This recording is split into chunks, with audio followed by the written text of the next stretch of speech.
Well, hello and a very warm welcome to the ECN coverage of the match between Bangladesh and Netherlands, the third match in the Heriot-Watt University Women's T20 International Series.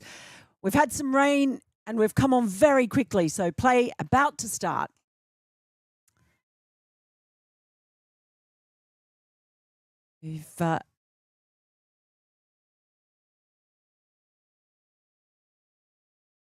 We've had all sorts of weather this morning. It's been pouring down rain. We've had beautiful sunshine. I'm Melinda Farrell, bringing you the action here today from the Grange in Edinburgh, Scotland. Both of these teams suffered a loss in their first matches against Scotland. Marifa Akhtar in. Our opening pair of Heather Seeges on strike and Fabe Molkenboer as well at the non-strikers end. So for both of these sides, there's one change from the first match that each of them played in this series. For Bangladesh, Fahima Khatun is out and Fariha Islam Trisna is in, while nice shot, but only as far as mid-off. For Netherlands, it's Rosalie Lawrence who makes way for Ster Callis, the right-hand batter who I think they really missed in their first match. She was playing down in the county match. A very, very big hello to everyone who is leaving comments too on the YouTube channel. I can see some welcomes in there from people. It's my first time on the European Cricket Network. Happy to be involved. A bit of rain coming down as well. And it's very windy here, so clouds have been moving very quickly across the sky, so might be a few of these showers that come and go. But I think the umpires are quite keen to keep play going as long as they can, knowing that these showers can pass along very, very quickly. Do let me know where you're watching from all around the world. Great to have your company here today.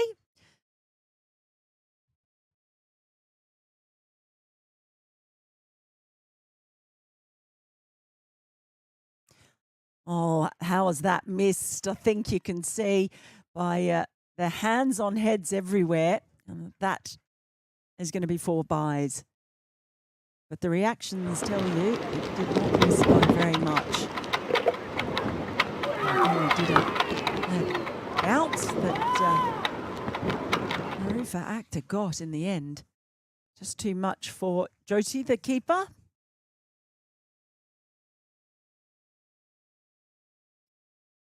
This is great. I'm not used to getting all this feedback on YouTube so early. So hello to everyone. Hello, Chris, listening and watching from Telford in Shropshire. It's not too far from where I live in Birmingham. Canada, Brampton is where Shanky is watching from. Spain, Madrid for Thomas Martinez. I love this. Great to have you all here. And just a single. So first run off the bat there, Heather Seeges getting underway, and that is 5 off the first over from Marifa Akhtar. 5 for none.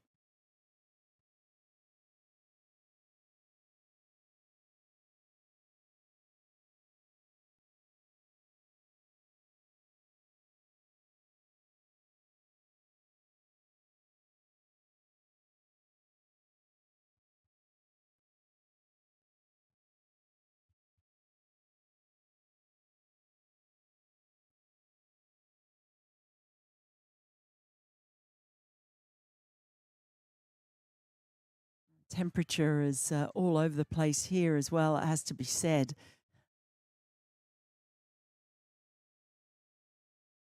Well, it is going to be Fariha Islam Trisna taking the ball from the nursery end, the 2 ends of these grounds, the pavilion end and the nursery end.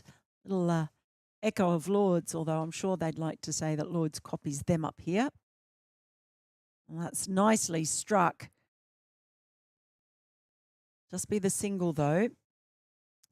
Sears was probably certainly one of the best batters for Netherlands in the first game against Scotland. She got off to a rip-roaring start, 32 of just 16.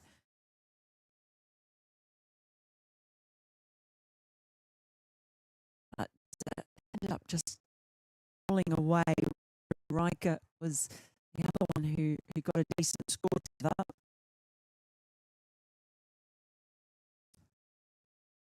So a bit of left arm medium coming in from Trishna with Jyoti up to the stumps.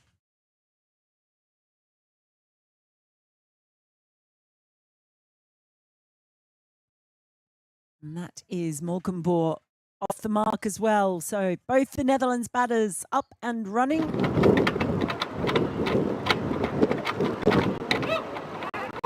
Gosh, I'm just looking people on here. Hello, Johnny, he and Kent, and Nick the Brown Bear, a very early one in Auckland after midnight.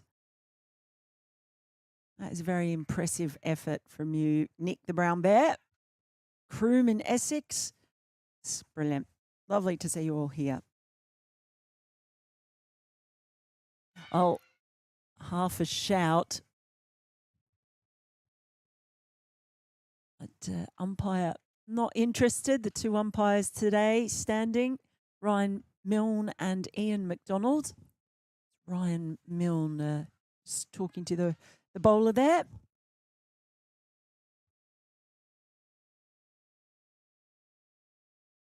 Looks like I can see blue patches to my left, which is where the rain has been coming from. So hopefully we're going to have some clear space for the cricket. Umpires were right to keep the players on through that brief light shower.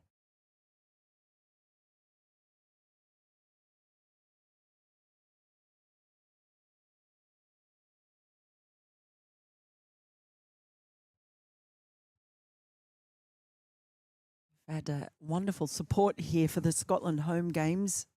Feel a bit quieter here today. I can see a couple of fans over there in Bangladesh colours.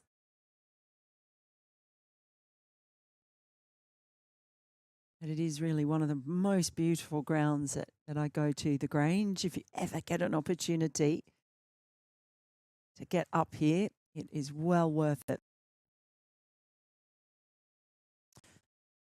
Tries to hoist that into the leg side. It's just not coming off at the moment.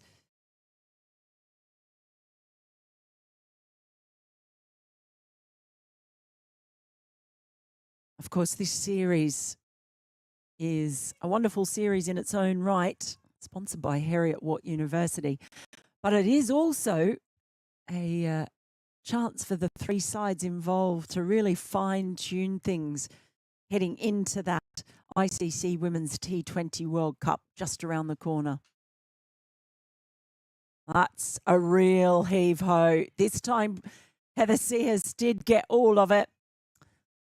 And that's a boundary to settle the nerves and get things going. Plenty of open space.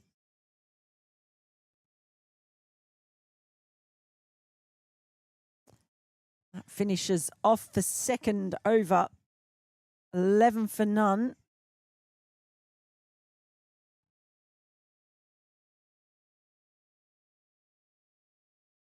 Rifa Akhtar will continue from the pavilion end.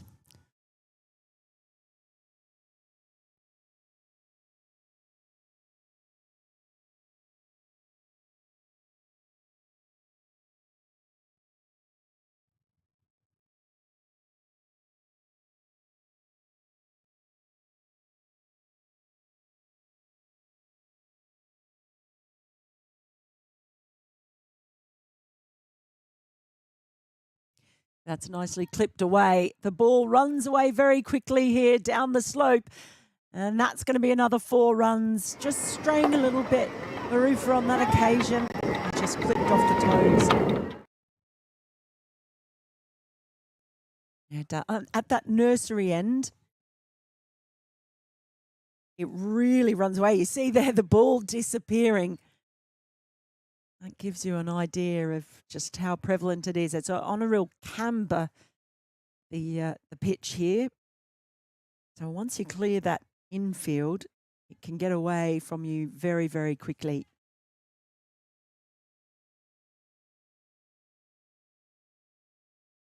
Picked out the gap. That's going to be 4 more. So Netherlands really getting a bit of a motor on. Malcolm Bork goes back to back.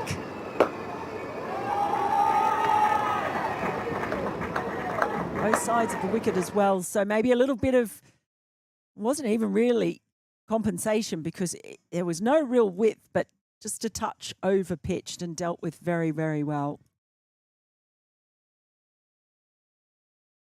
Just getting some nice swing into the right-hander, Marufa Akhtar. Such an exciting young bowler. I remember watching her at the ICC Women's T20 World Cup a few years ago in South Africa, where she really made a name for herself.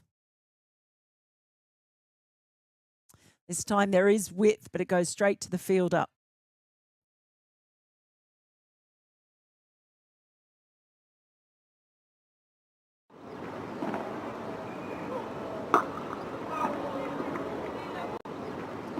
See Thomas saying it's quite an important test for these two sides.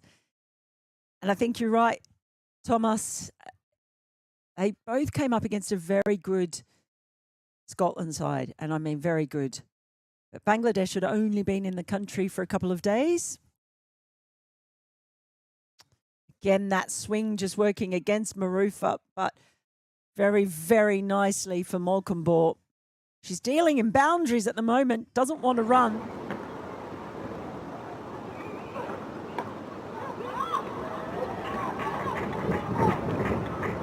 Yeah, so Bangladesh were quite, have to say, maybe looking a little bit rusty in that first match. And also just the conditions. The fact the ball was moving around a lot. It was a cloudy day, lots of moisture in the air, very muggy. And they really struggled against the spin of the Scotland bowlers, particularly young Gabby Fontaine, the 17-year-old who was player of the match. And they were struggling just to get bat on ball against her. So there's the famous pavilion here at the Grange. Absolutely stunning building, one of the finest pieces of cricket architecture going around. The beautiful blue details.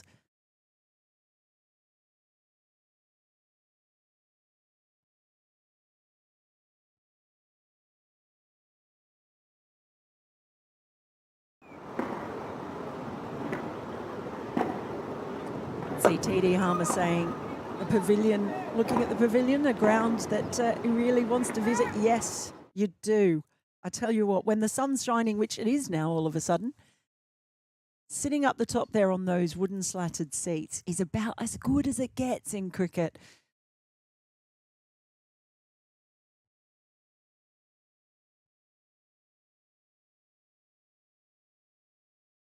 Get a nice local beer in your hand and sit in the sunshine. You'll still need a jacket though, I'll tell you that much. That is the end of the third over.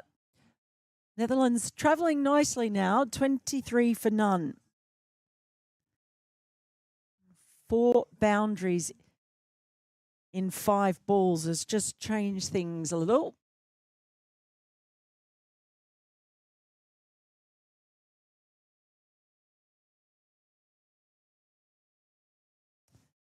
Netherlands batting lineup might be a bit stronger today as well. In fact, I'm sure it will be. They've got Stair Callis, who's been down playing in England, but she's up here for 2 games to bolster that middle order. I expect we'll see her come in at number 4. As it's going to be Trishna to continue.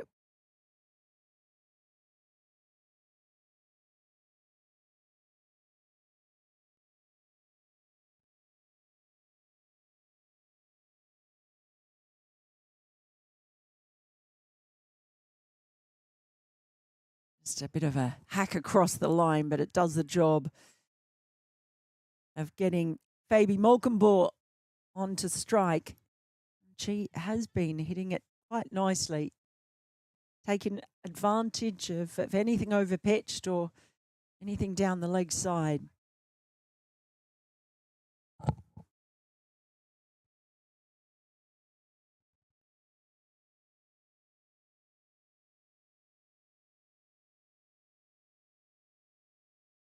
It's quite a lot of blue sky now above us. So that's how quickly the weather changes here. Just cramped for room there. It's well bowled by Trishna.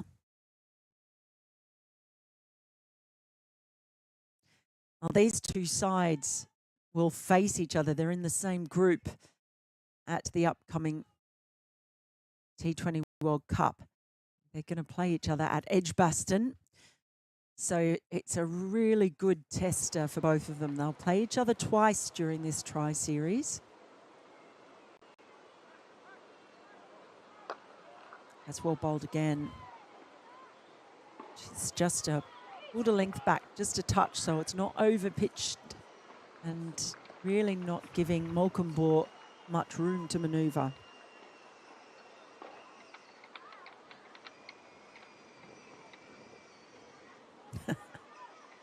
Yes, TD Harmer, you do recognise my voice from the county streams.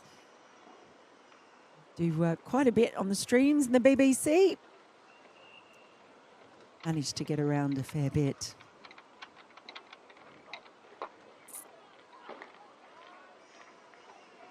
Just manages to get it past the bowler. It's been a quieter over though. It's been a good one by Trishna.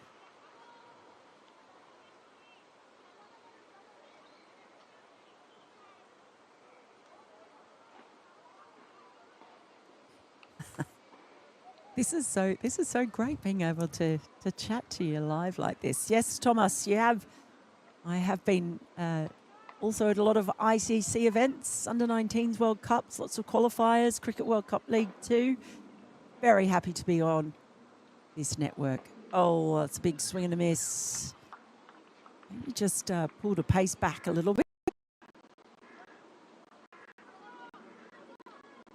Stayed a little bit low as well by the looks of it.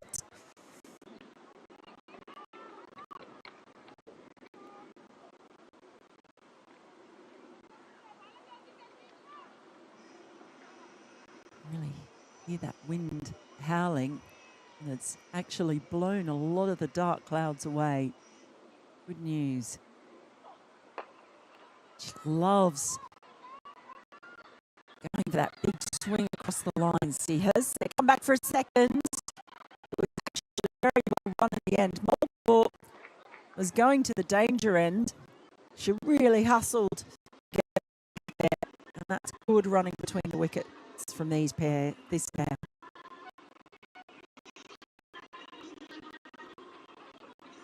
And T Harmer on is picking up an Aussie asset. Yes, you are. For my sins, I'm a dual citizen though, just so you know. I do have a British passport, and I figure that means I'm allowed to choose whether my allegiance lies with Scotland, England, Wales, or Northern Ireland.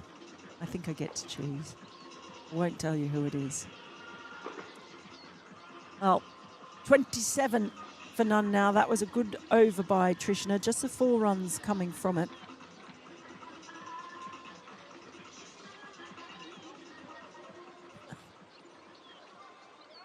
All right, we have a change in the bowling. Nahida Akhtar coming into the attack. Slow left arm orthodox.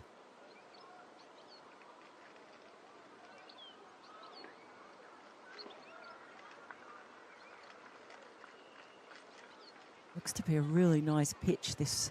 They all do at the Grange. Usually a lot of runs on offer here. Pace off might be key. Surprising to see Bangladesh making use of their spin options in the power play.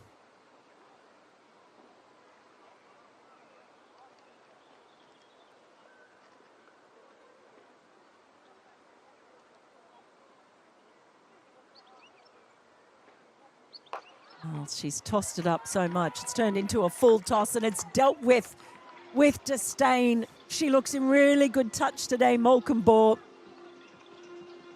Yet another boundary. They're coming thick and fast. But that one really was a gift.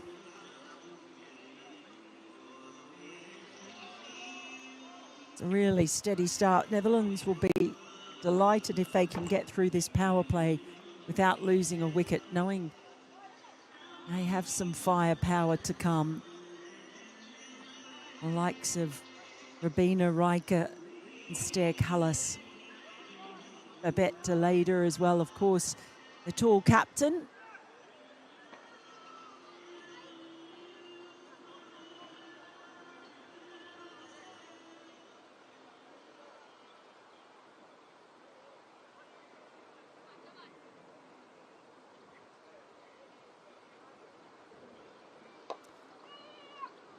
Just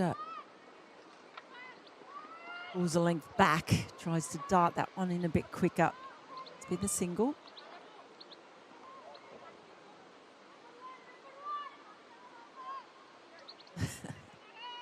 Ground is bathed in sunshine now. It really is a case of 4 seasons in an hour. Oh, she gets underneath that one and it's a top edge going to safe.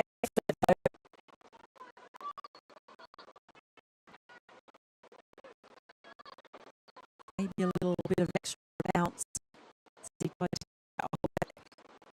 See how not quite hitting as cleanly as Molkenborg has been, but when she gets it right, she can hit a very long ball.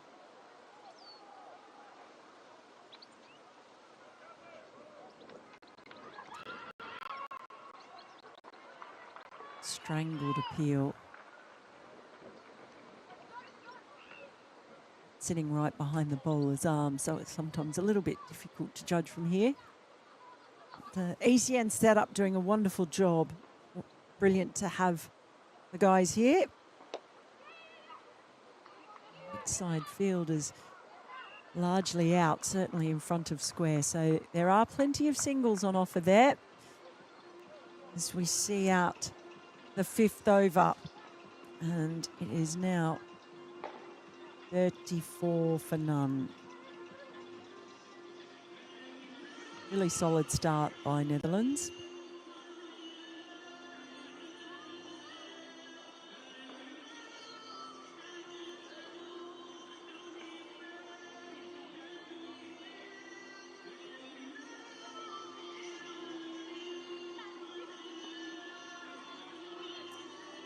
So,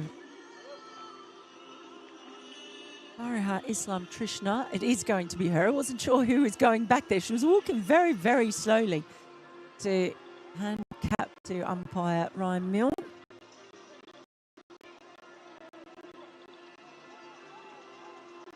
We've got the music on here today. Not sure if that's coming through on the feed, but there is a DJ in the house. Very good one too. Had the tunes pumping throughout the first couple of matches. It's been a great atmosphere here.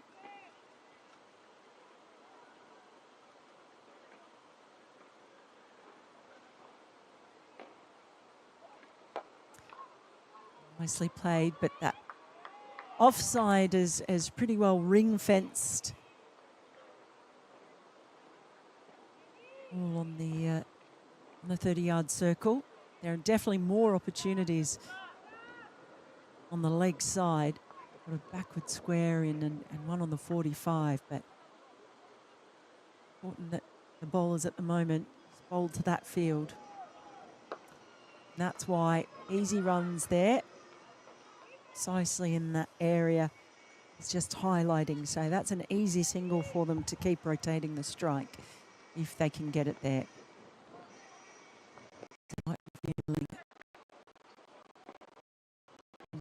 Maybe a little outside edge to pop up into the covers region. Got to head off an extra cover point, and also a fine backward point.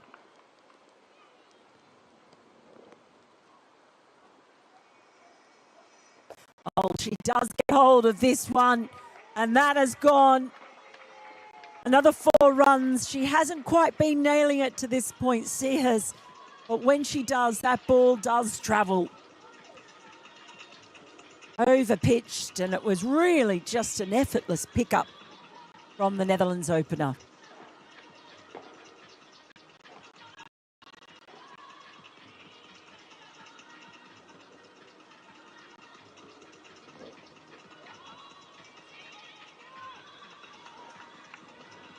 Great to see so many more people joining the stream all around the world by the looks of it. A few of you have been here at the Grange before with fond memories, World Cup matches.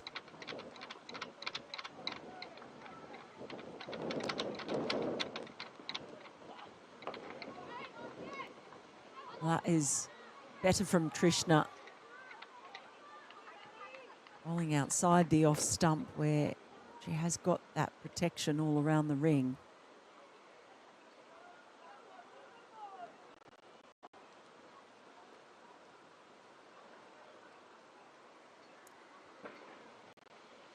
Final over of the power play. So can Netherlands make the most of the restrictions? Well, Sears she threw everything at that and almost threw herself to the ground in the process. Really likes to go leg side. That square leg has just come around a little bit squarer now, less backward, more square. It's a couple of meters away from the umpire.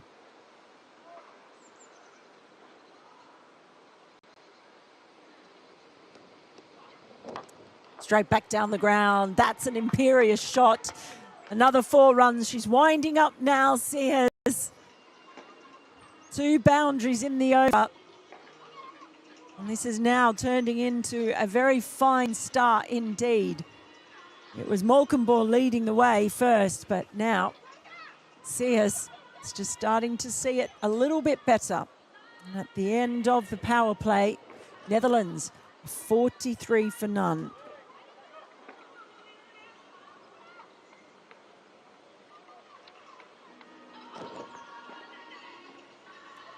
It's not a huge scoring power play, but the key for Netherlands is actually getting through it unscathed. And these two look like they're just starting to build now. Good little partnership for Netherlands.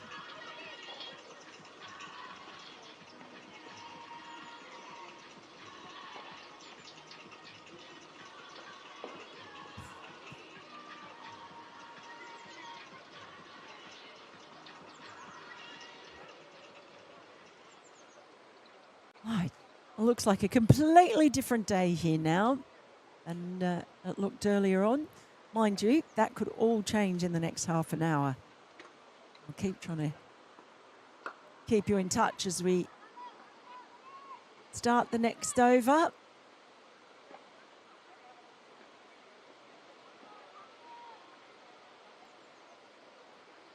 It is Rabea Khan coming into the attack, the leg spinner. Tends to vary her pace very well on her leggies.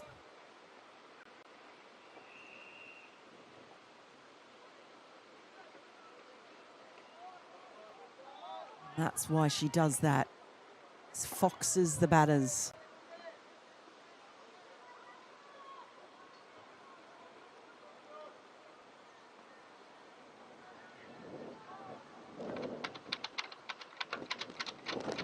Just leans back. There's no way through that stacked offside.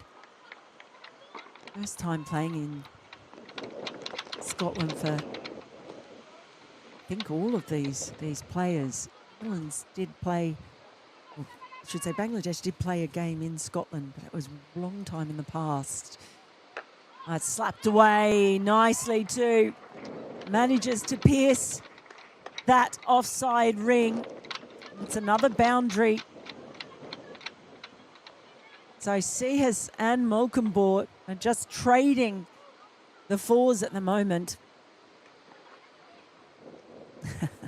Johnny He says, Mel, just to let you know that Mr. Maximo is European Cricket Network's #1 commentator. I absolutely agree with that. Mr. Maximo, he is the king. I'm just very grateful to be invited on for a special guest appearance for a couple of games. He can't be everywhere. I'm sure he would if he could, though.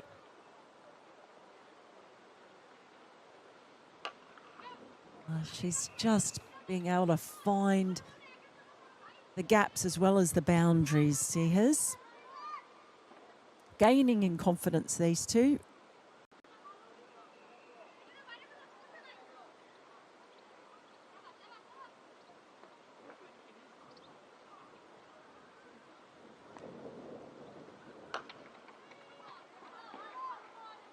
Be another comfortable single. Well, Chris asks what parts of Australia I'm from. As we finish off the over, 50 has come up, by the way. That came up quicker than I expected. 7 runs coming from that over. I am, Chris, from a town called Orange, which is about 4 hours drive inland from Sydney in New South Wales. It's actually the centre of the universe. And I can't believe it's taken me 7 overs to get a mention of Orange in. And a nice little connection for any of the Dutch fans watching today. It's called Orange because it was named after William, Prince of Orange. So nice little Netherlands connection from my hometown.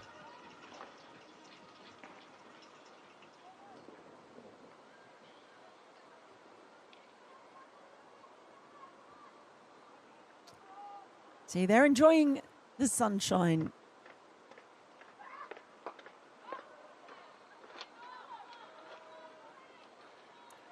Now, Babette Deleda came in at number 3, and I would expect her to do the same. But then we might see Stair Colours come in ahead of Rabina Riker. Oh, gets underneath that one. That is a glorious lofted drive. Enough on it too. That slope down there does the rest of the work. But that is a lovely stroke. A lofted off drive. Used her feet as well. And Bangladesh need to find themselves a wicket here because this pair are just really starting to accelerate. They've taken their time.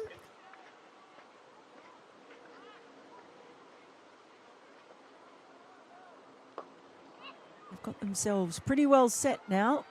One will be cut off. Just a single.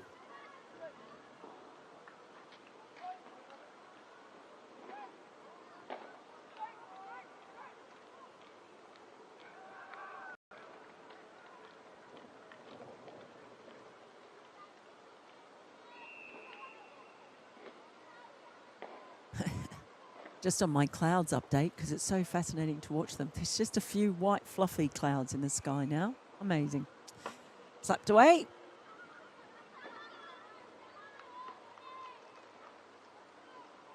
But Rita Moni just hanging that ball outside the off stump, and you can see why. That's where the protection is. Rita Moni.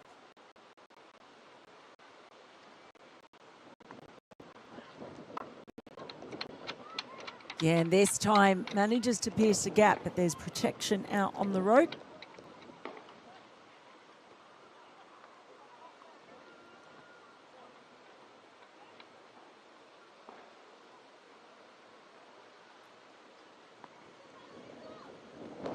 You can see Thomas say these European women's sides are not a walk in the park, and that's absolutely right, Thomas.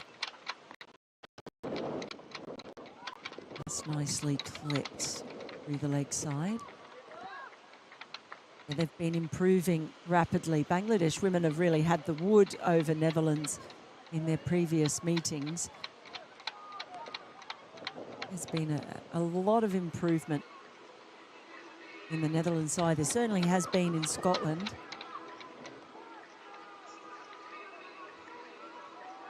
It's great to see women's game becoming more competitive with the associate nations coming through.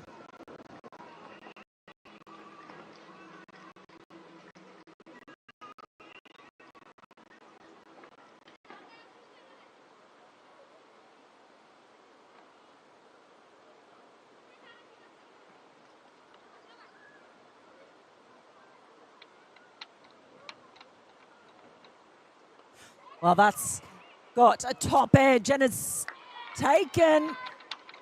Really good diving take in the end. The first wicket falls and it's Molkumbor. They really needed that. The Bangladesh team. Well battered by Molkumbor. She departs for 29 off 23.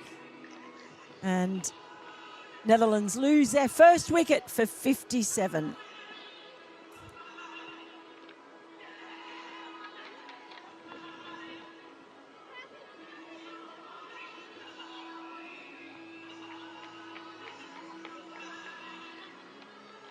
Just tried the sweep, but got a really thick top edge, and that is a sensational catch in the end. Just a full stretch dive. Never easy for the fielders, that one where they've got to go straight in front and slide in, try and stop the ball from bouncing out of the hands and being dislodged.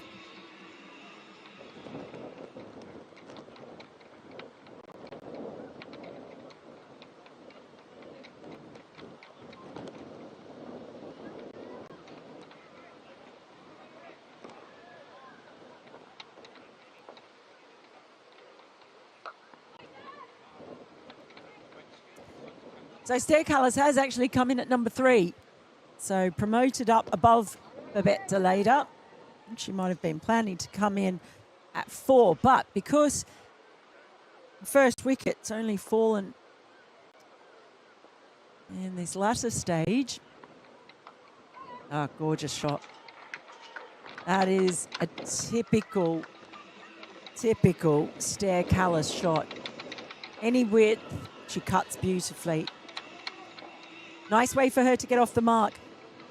And because that it took so long for that first wicket to fall, I think their idea now is get Stair Callis out and let her face as many balls as possible.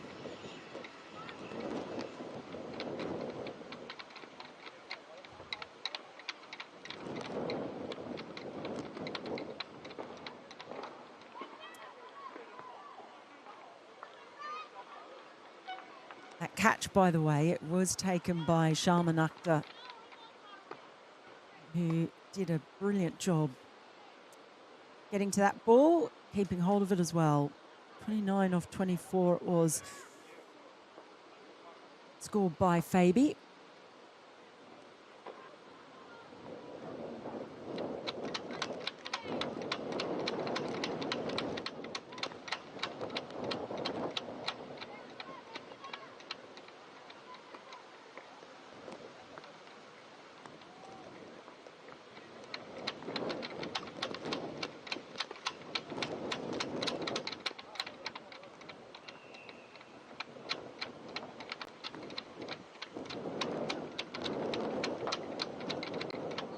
Little delicate touch,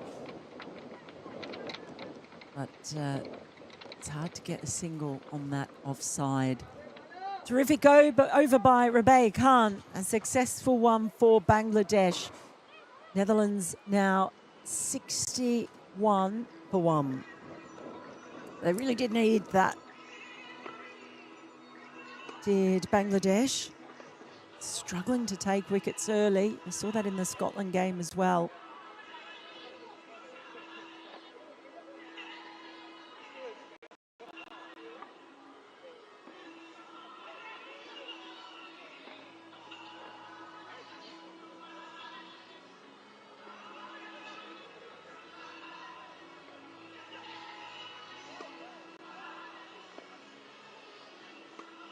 So Seehas is still out there on 24.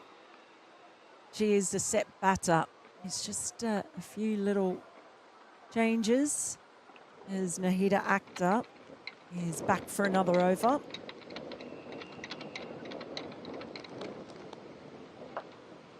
It's the favoured offside. She loves to swing through the line, Seehas. There is the easy single out there. Stair Callis. She's got a few options. She'd love to make an impact today coming in after missing that first match.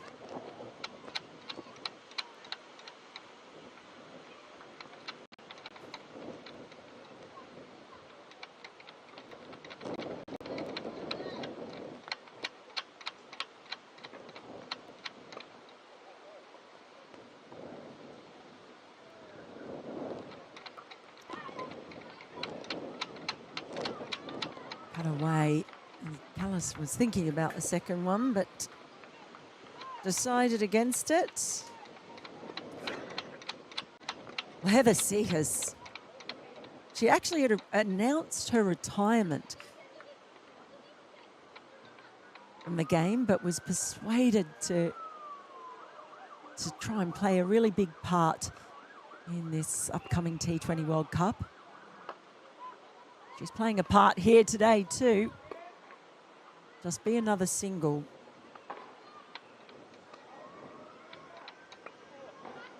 She's made more than 1,000 T20 international runs, but as is the case with so many of these associate nations, she is not full-time.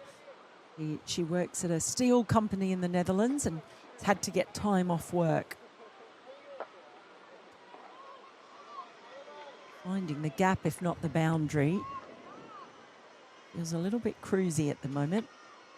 Bangladesh have to find a way of really piling on the pressure. If they can squeeze a few more dots together.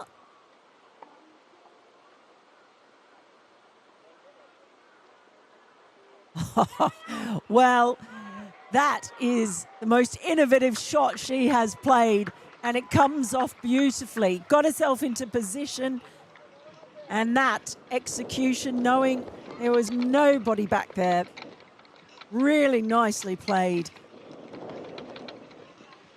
by Seehas.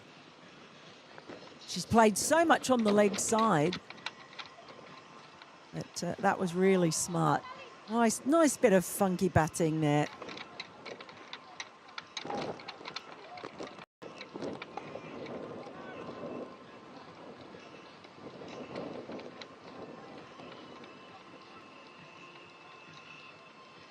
Oh, well, she goes again the other way.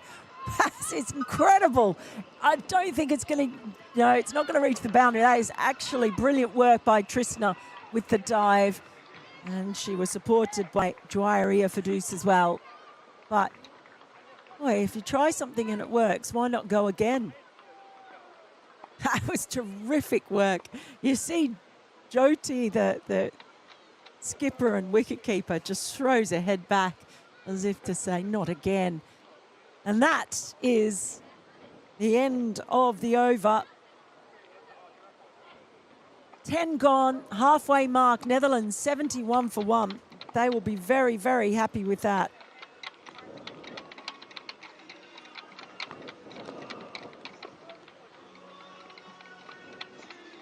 Especially when you think they've just the 1 wicket down. That is probably going to be the most pleasing thing. They have the big hitting Seehas.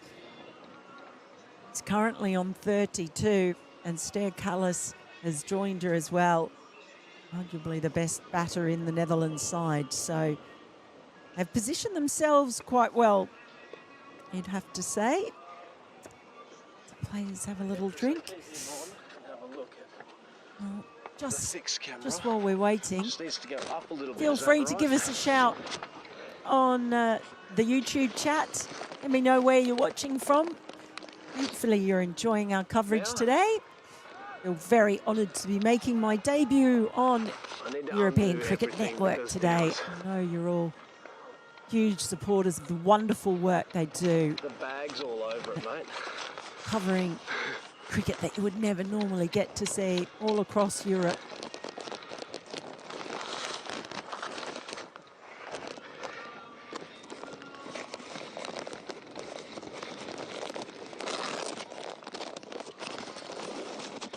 Ah, Mr. Maximu is on. Raining in Prague, but not raining in Edinburgh. What a world. There you go. It's beautiful. It's glorious sunshine here. Blue skies, just a few fluffy white clouds around. What do we got? But, as I said, in 15 minutes' time, it could be a very, very different story. Hello to AJ, who's in Punjab, India. Hold on a second. Sure, there are plenty of you watching from India. Wonderful country. I've been lucky to visit there many, many times. Zoom in. Apparently, Hustle says it's raining in Bangalore, but not raining in Edinburgh. What a world. And it's raining, according to Sports Best, in Perth as well. Ah, raining all over. But here, the only thing that's wet are the players' tonsils after being able to have a drink. And we are back with the action. Well, the first ball from Rabea Khan.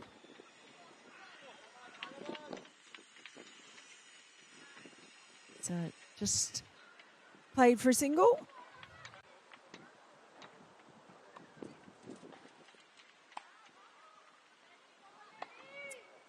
Hello, it's just so funny talking to Mr. Maximu from here. Interestingly poised after 10. Indeed it is. Oh, that's... well, she's had a big heave-ho at that one. It's come off the top edge. And how many runs has Heather Sear scored in that region? And every one of them from a completely different shot. That one was unintentional. Doesn't get to the boundary. But it's still a steady flow of runs. Really encouraging signs. They've done well to haul that in because it really does.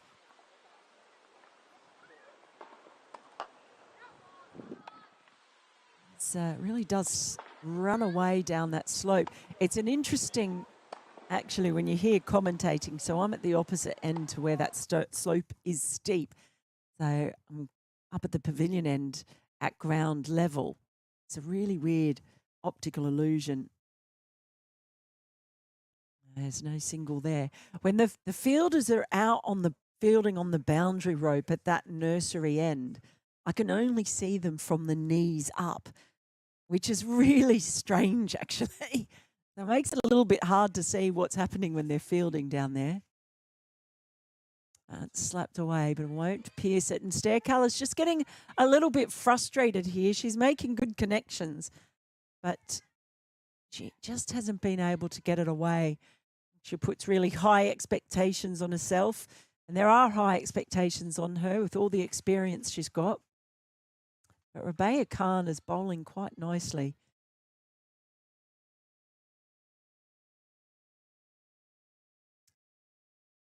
You see there, 37% being scored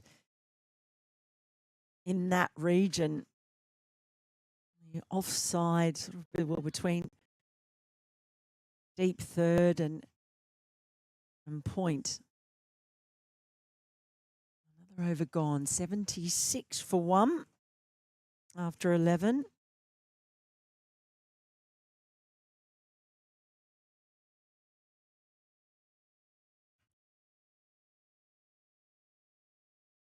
It's Rita Moni coming back into the attack from the nursery end.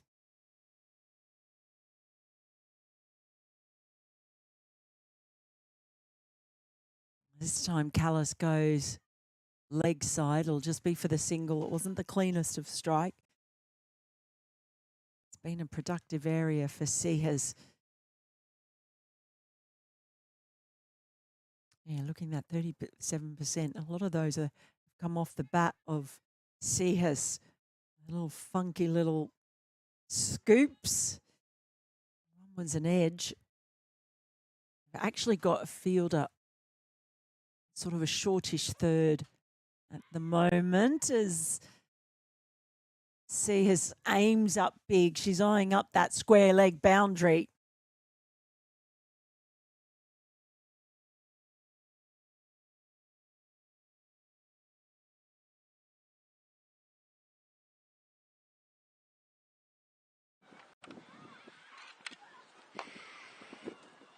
How many times have we seen her play that for a single? That leg side is very much open. They're just sending picture looking square leg back to the boundary. So they've got two defending, one at square leg and one at deep mid wicket. That's also sorry, I need to go. Long on his back. I can only see her from the knees up, but she's out there. Instead, Callis goes offside, and a little misfield means they'll come back for a comfortable 2.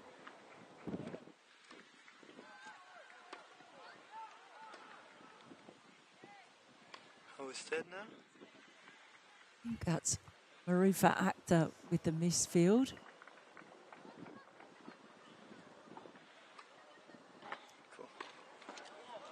Stair Callis will take that. Just press 7 then to see how it looks in. Goes up, goes over, it's gone. Well, Stair Callis was only going to stay quiet for so long. Okay, and that is 4 runs. Tremendous shot. So now Callis starting to find a groove. And Bangladesh just searching for options. She didn't even bother taking off. She knew that was gone as soon as it came off the bat. Lovely stroke.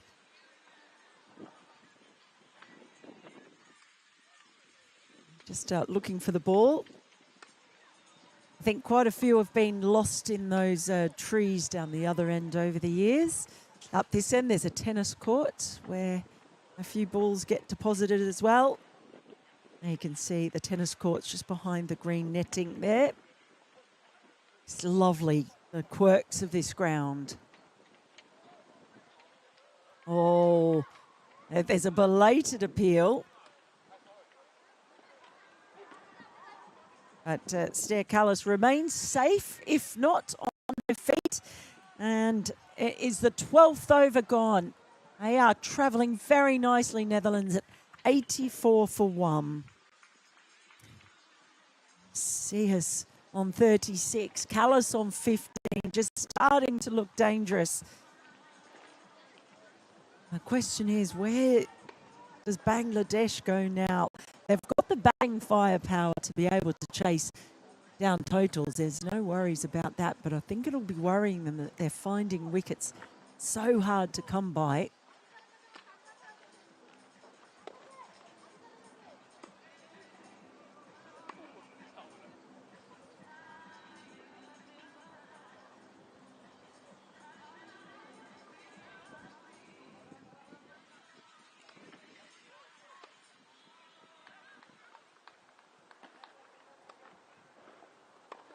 It's going to be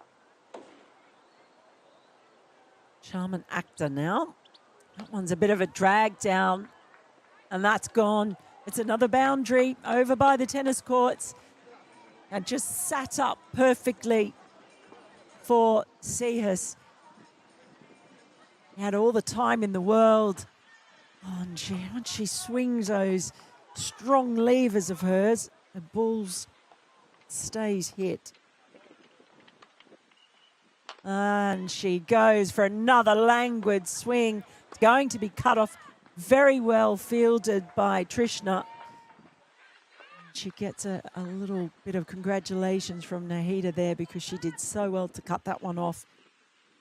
I have to find a way of slowing down Seahas.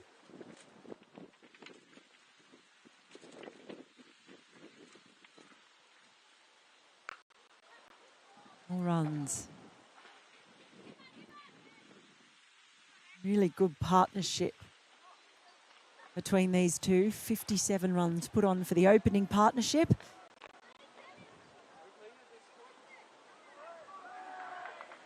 Seahas moving into the 40s. And she got 32 off 16 against Scotland. Oh, Fox again. They're going to be able to run through though. Good running in the end. That's going to be a bye. Missed everything.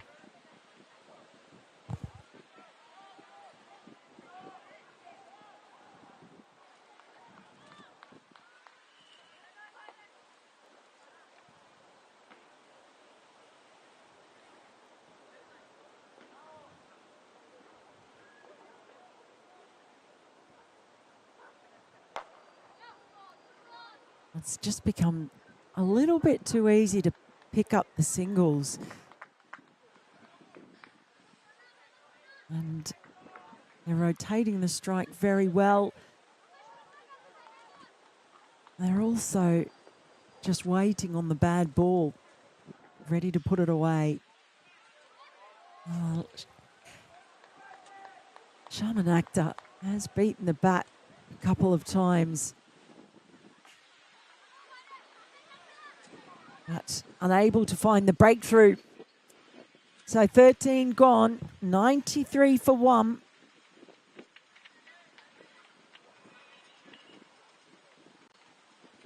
So Death Rider reckons 150 will be a good score to defend. Now, I think they'd be pretty happy with that if they got there, Netherlands, and they've got every chance. All Sports watching from Bangladesh. Today, both our women's football and cricket teams are in action. There's Bangladesh women's football team playing India today as well. A big day for Bangladesh women then. On that one, falls safely. Maybe the ball has gone in the air. It's been in those vacant pockets.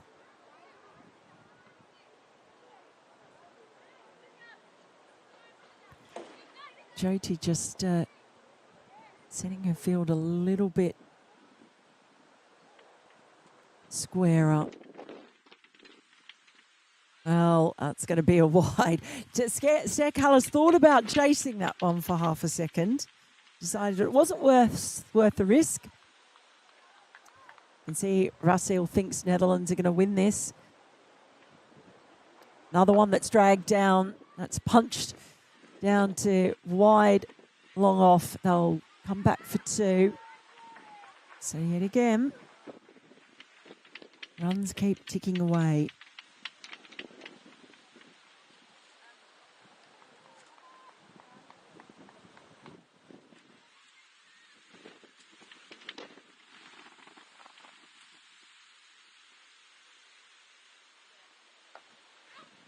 Goes across the line. That didn't sit up as much as Callis thought it was going to, and it ended up being a little bit of almost an under edge. Heather Sears does have a T20 International 100. 106 not out is her highest score. She is edging her way closer and closer to a half century. Playing in her 70th T20 International for the Dutch today, having been coaxed out of retirement.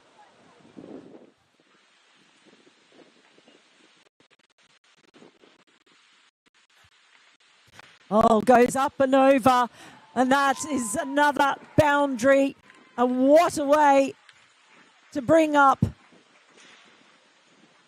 It's not, Heather, it's not a way to bring up. It's a way to bring up another great shot. That's what it is. For Stair Callis, off the back foot and laced away.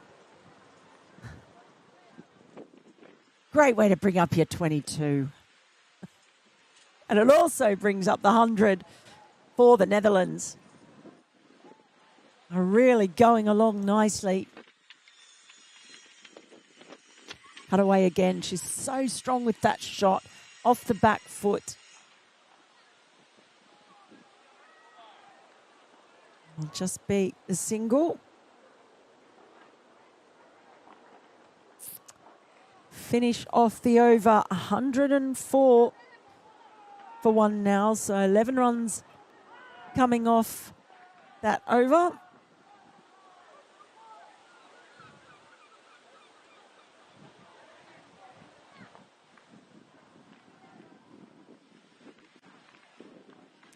It's just a bit of discussion going on at the moment. I'm not sure what it was about, but perhaps just deciding who was going to come on to bowl this over. And it is Rabea Khan, the leggy.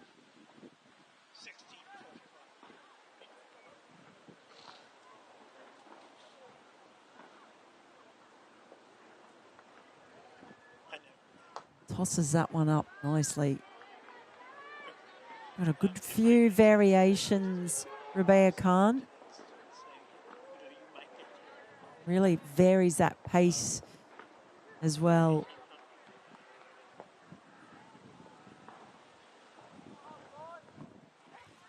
Oh, there you see that one staying very low, sneaking under the bat of Stair Cullis.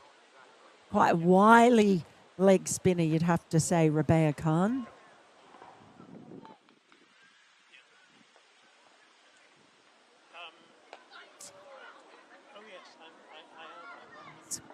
She's managed to string together a few dot balls, which is what Bangladesh was really struggling to do. So now, pressure back on Cullis. How does she respond? She goes leg side, gets through for the single. So now Seahus on 46. The leg side field is back, actually. There's just one. There's a deep mid-wicket and long on.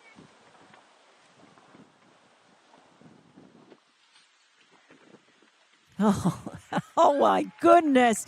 She's done it again. Wow. She has found the boundary over her shoulder. And that is an absolutely wonderful way, an entertaining way to bring up a half century. She's played those shots so well. Wonderful execution.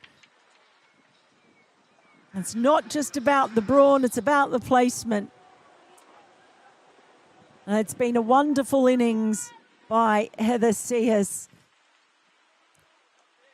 Just her third half century for Netherlands. That's come at a great time in this match.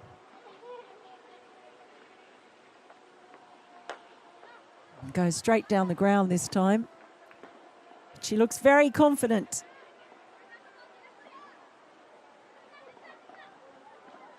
Question now is, can Netherlands really up the ante for these last few overs? 110 for one.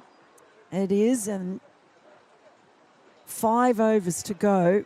Just wonder what they could get up to. If they could push up past that 150 point. They've got loads of wickets in hand.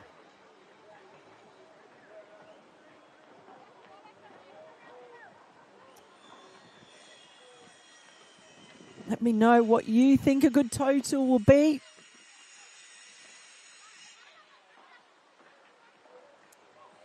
You can see nothing asking that if they don't have paces. Well, they do. They bowled earlier, but sort of been a bit of a case in the games up here where batters have found the ball coming onto the bat. Makes it just a bit easier to score. So we've seen them turning to a lot of pace off. It's going to be Trishna to bowl the 16th over.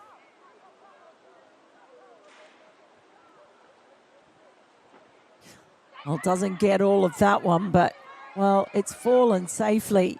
And that's been the story of the day when it has popped up. There's a few hands on heads out there on the Bangladesh side. Frustration. You can see Sirkby reckons 160 plus. Oh, Sharman Akhtar, same name as one of our players here. She can't be doing both. 150 maybe. Syed reckons they'll score 160. Maha reckons 150. We'll find out. That seems to be around the range. Oh, that's a lovely shot. It really is. And it's just wide of the fielder at long off. She's very stylish, Stair Cullis. There's no doubting that. Gave herself some room to play that shot. That's another boundary.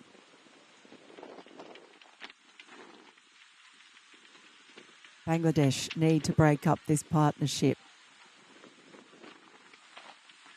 Got a few saying somewhere between 140 and 170. I can see Fat Bears reckons at least 170.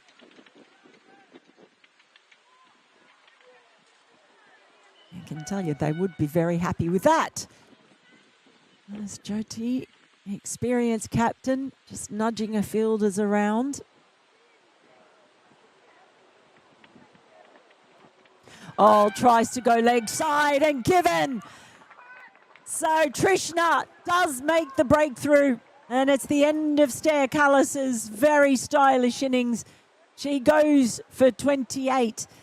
And it's 2 down now for Netherlands. 115 on the board.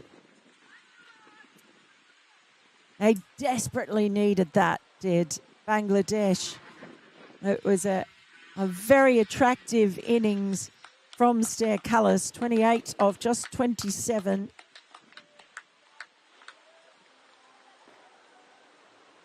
Just tried to move outside the off stump and access the leg side. The 3 stumps were exposed and easy for the umpire to see. And does this open a little door for Bangladesh to just try and squeeze a little bit in these late overs? It's the captain, Babette Deleda, now coming to the crease. Made a run of ball 14 against Scotland.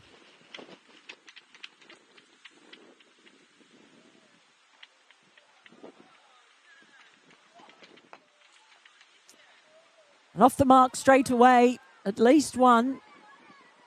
They'll settle for one in the end.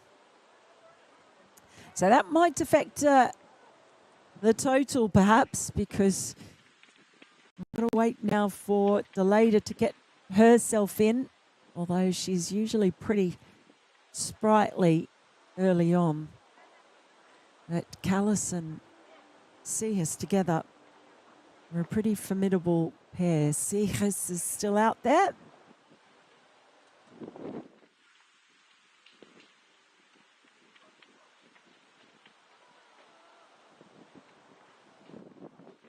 Oh, my goodness, what a catch! Return catch. That is absolutely brilliant. Trishna, what an over from her. She does it herself. And in 1 over, she dismisses both Stair Cullis and Seehas as well. Straight back down to her. What a reaction. That is outstanding fielding. And it goes in 1 over from 1 down to 3 down. 116 for 3, but wonderful innings by Seehas. 52 coming off just 43. But now Bangladesh just have a little spring in their step. What a catch that was. Reflexes from Trishna.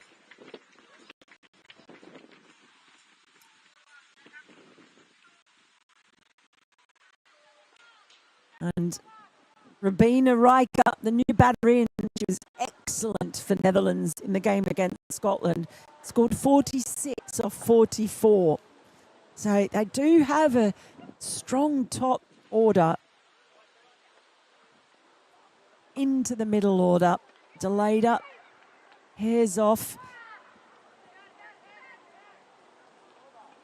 Now I do have, it looks even stronger when Sterkalas comes into it. Right, it's the end of the 16th over. Excellent one for Bangladesh. 2 wickets to Trishna. Netherlands now 117 for 3.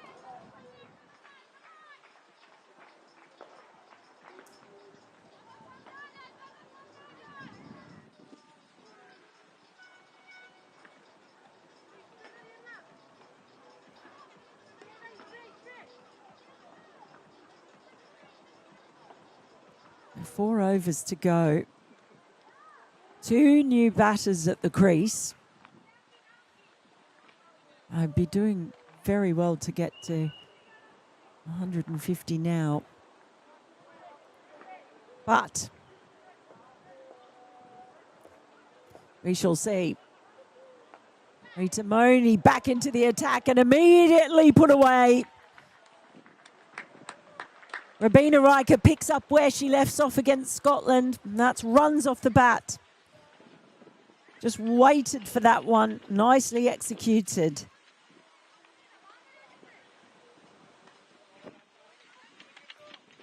Ball running away down the slope.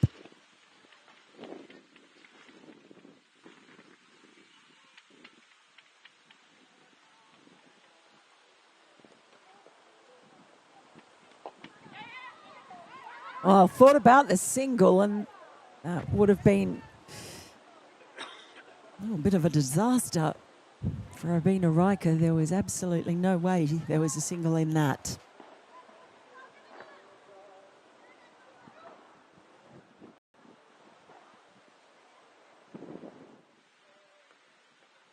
Plenty of space in the leg side for a drop and run, though. And definitely a single up to long on. It's Trishna out there patrolling. Wickets.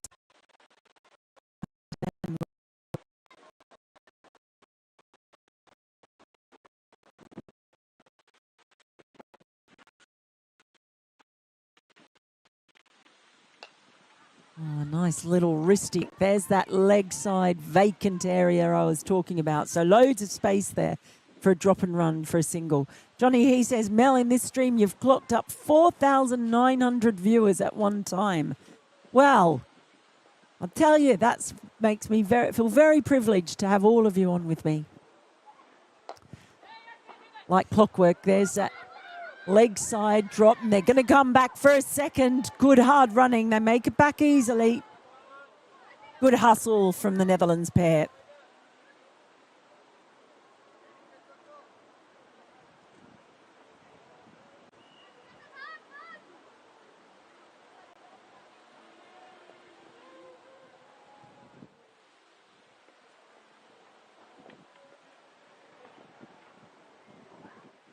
Oh, that one's gone up. I think it's going to fall safely. It is. And they're going to get another 2 runs. All day, every time it's gone aerial, it's just fallen in those vacant pockets. 17 gone. Netherlands 127 for 3. So they are going at about 10 and over still. Certainly 10 off that last, 7 off the previous. So they are shaping up pretty well. If they can get another 30, I think they'll be absolutely delighted.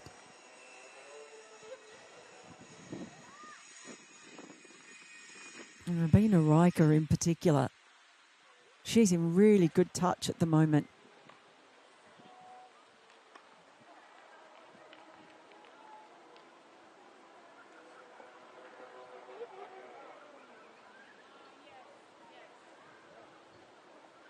Oh, top edge. This time. It's dropped. Well, a fielder underneath it. It was Nahida Akhtar, and she just couldn't take the catch in. Had to move quite a way. But Deleda gets a life. It's lost her footing as she was under the ball.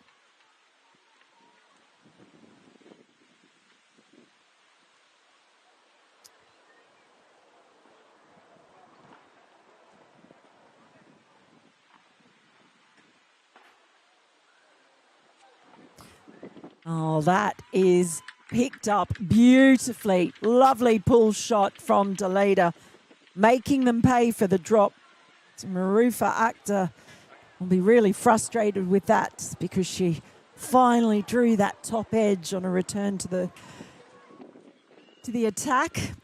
And then next ball slapped away for 4. This is impressive from Bangladesh. They haven't slowed down with the loss of wickets.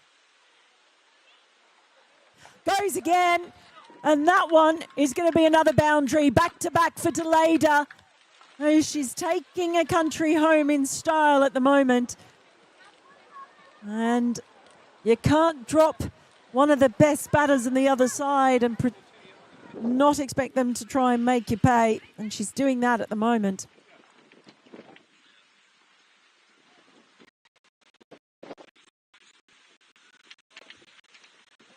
Well, she's raced to 12 off just 5 deliveries. Deleda.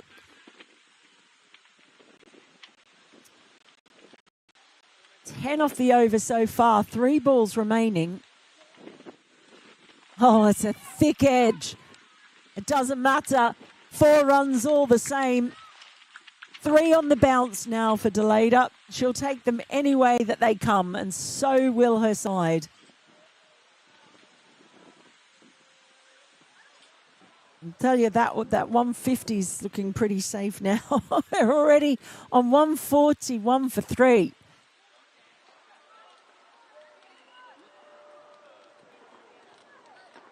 Now I can see scores predicted of 159. I reckon they might be looking upwards of that now.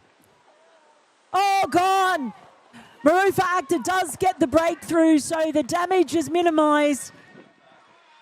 Goes completely through Deleda's defences. And a highly entertaining flurry comes to an end. Marufa Akhtar with the breakthrough. She had it dropped just a few balls earlier. That is the 4th wicket to fall, with the score at 141.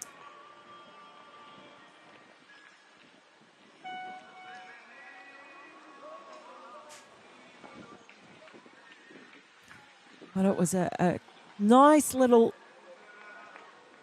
cameo from Deleda, 16 off just 7.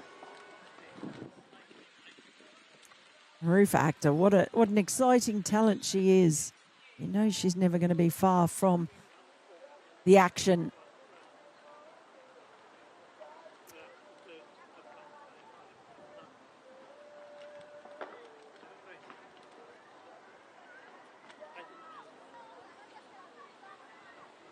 So it is Sanya Khurana now, the new batter at the crease. First time she's batted. Oh, no, it's not. She did bat before. She got 5 off 5. And she's off the mark straight away. Something they've done pretty well, Netherlands, is when they have had batters come in, they've wasted no time in getting moving. So 18 overs gone now, 142 for 4. So even though the wicket of Babette Deleda fell in that last over, it went for 15 runs. And 2 overs remaining, they'll be feeling pretty good. Certainly about making that 150. Can they push it up past 160?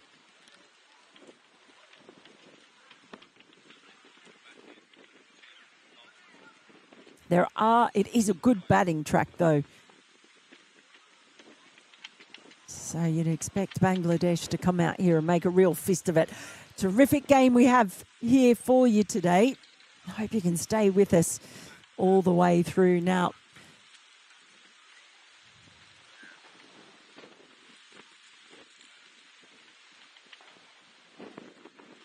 So it's Nahida Akhtar who's going to bowl the penultimate over. Dropped a catch in the last over, but I'm sure we'll be quite relieved that the wicket came soon after. A nice placement by Khurana. There's a little fumble out there. They're going to come back for the second, and they make it comfortably. So good running, good awareness, good communication.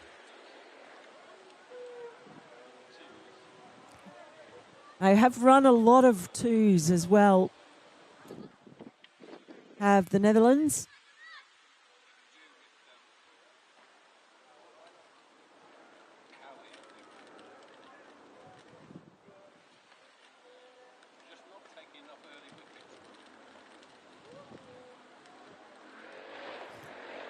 I was in the air for a little while, but falls safely.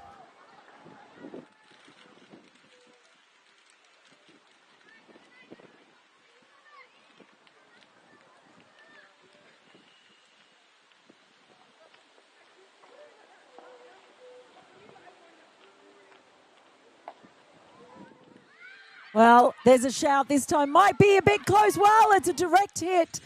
They're home safely. Umpire Ian McDonald satisfied. Yeah, home safe in the end. They had to hustle though.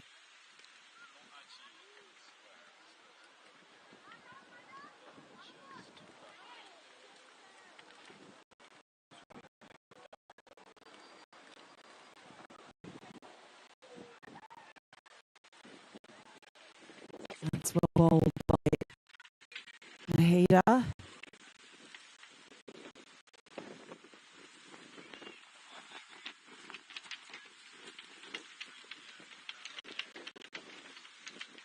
Oh, opens up. It's a chance. I think it may have just carried. Really difficult chance, though. It's Sabana Mostari. And put in the big dive. Bit hard to see just how close that was. Maybe we'll call it a half chance. Certainly was never going to be easy. Goes for the reverse slap. Gets it nice and fine. Again, we're seeing some great innovation by the Netherlands batters. It'll just be the two, though. Not quite enough on it to get it all the way to the boundary rope. So one more over remaining. Netherlands, 149 for 4. That 150 looks pretty much nailed on now. It's just a question of how much more they can get beyond that. How much can they squeeze out of this final over? Whatever it is, they'll have given their bowlers a really good position to defend. Been really impressive stuff from Netherlands today. And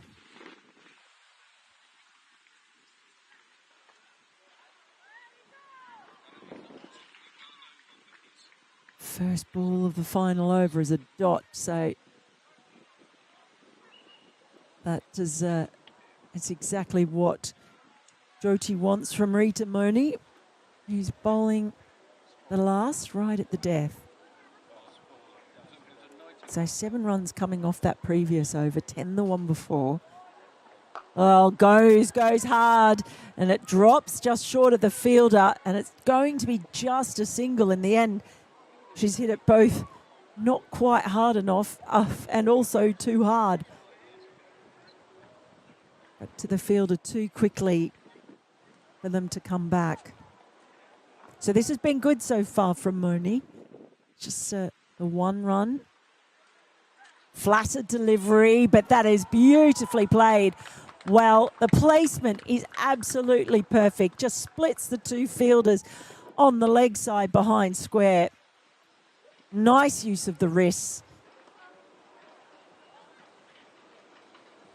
Another 4 runs.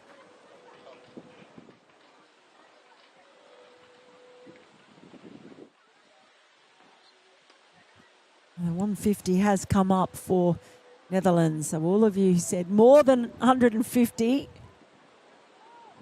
You are right. Edian says 160 isn't possible. It's only 6 away, and they've got 3 balls to get there. So I would say it definitely isn't impossible.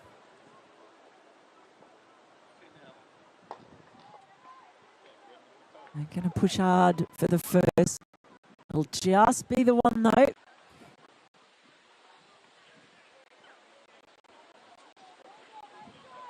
Good fielding out in the deep, the opposite end. I'd need a telescope to be able to see out there. It's hilarious. Whoever is fielding out there is so short that I can only see her almost from her thighs up because of that slope. It's a long way down. Backs away, gives herself room, and that's really well fielded. Almost a run out. Moni did so well there. Saved a run. Might have saved more than a run because if it had got past her, and it was a long way for long off to come in.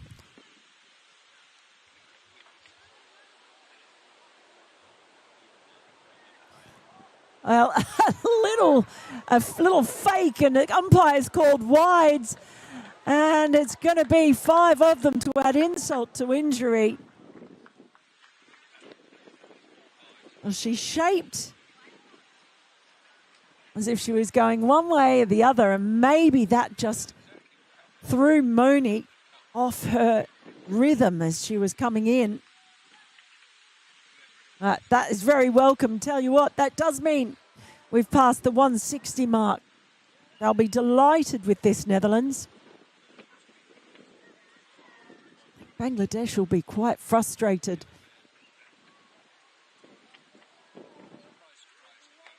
Tries to go up and over and does manage it. I think they'll chase this one down. Good bit of work fielding, but they've got a way to come back in. Netherlands are going to come back for a third. Don't think they're going to make it.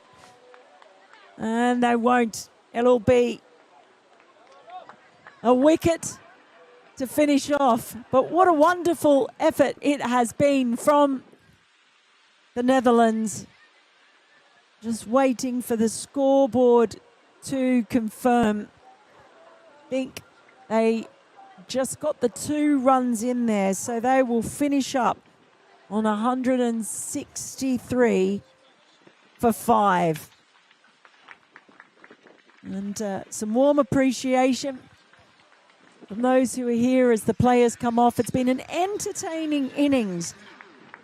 You'd have to say Netherlands will be feeling quite confident in that. They got off to a terrific start with Molkenboers and Sears, 57-run partnership between them for the first wicket. Callis was outstanding when she came in, 28 runs. Sears, though, her 52 off 43 really led the way, and Deleda at the end there as well with Rabina Riker, and then Kurana coming in at the end. So, gorgeous blue skies. The ground staff are on getting things ready for the chase. We will take a quick break and see you back here for the chase when Bangladesh are looking to hunt down 156 for victory. We'll see you soon.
Hello and welcome back to the European Cricket Network's coverage of the Harriet Watt University International T20 Women's Tri-Series, live from the beautiful Grange in Edinburgh, Scotland, where the sun is shining. It's been shining on Netherlands. It must be said, they put 163 on the board, losing 5 wickets along the way. So the target is 166 for Bangladesh. But the pitch looks to be an absolute belter today. Plenty of runs on the board.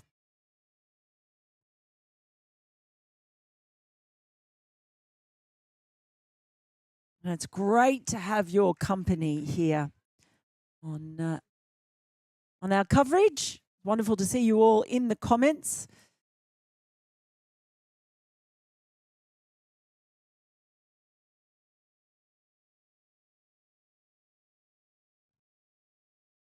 So we prepare to get underway.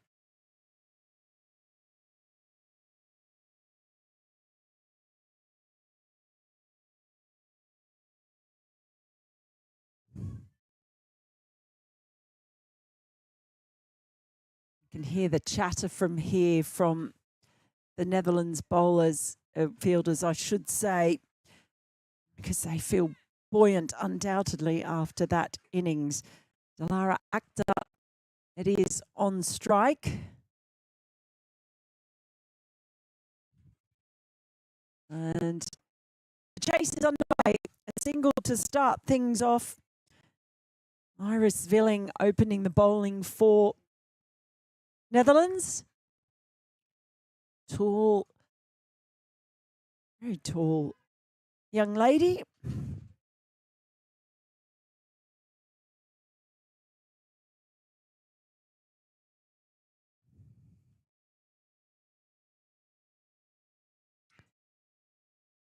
And it's Jairia Fidus opening the batter. The pair open together, the two right-hand batters. Second game in a row they've opened together.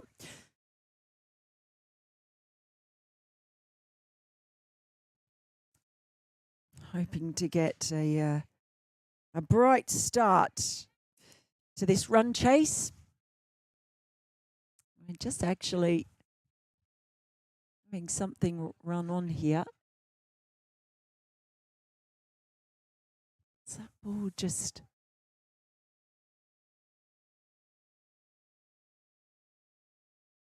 struck the helmet? So we'll just have the compulsory checks.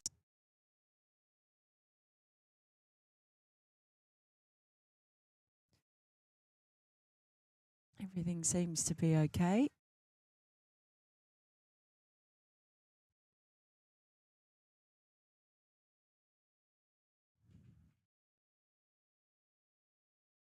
A huge thank you to the ever helpful Hypercost on who's watching along and has sent me a message on X to say that Bangladesh require their highest chase in this format. Their current record chase is 146.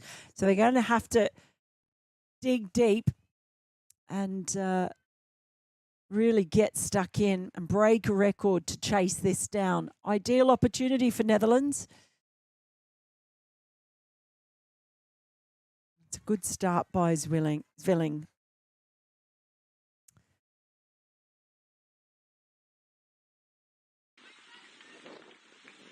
I can see Ian C asking who is commentating. Good reminder for me to introduce myself. It's Melinda Farrell here, making my debut on the European Cricket Network. Lovely to have your company.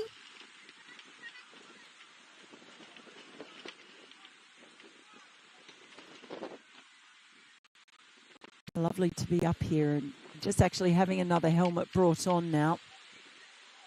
So it was just a little problem with that helmet. Something knocked a bit loose for Jairia Fidus.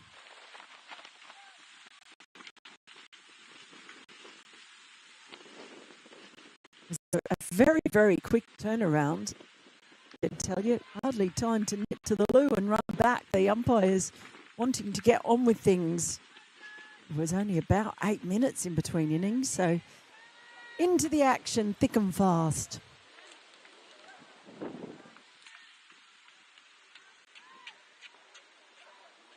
Right, all set.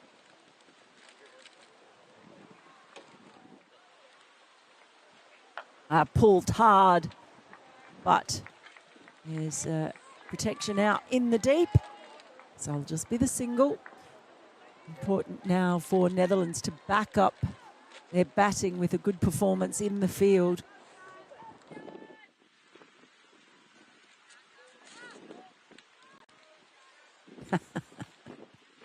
I'm just laughing because I can see Chris say, before the rain comes, Mel, dunna blame them. Yes, there has been rain forecasts. They sort of come in fits and spurts, but it's lovely right now. It's a little push into the offside. Good backing up as well.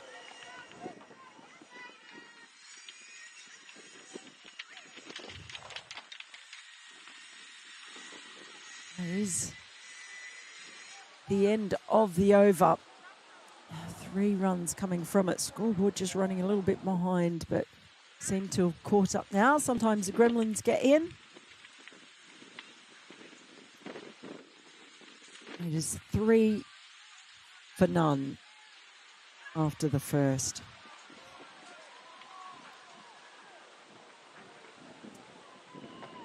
Well, Heather Sears was fantastic with the bat, made 52 off 43. She's now coming in with her off spin from the pavilion end.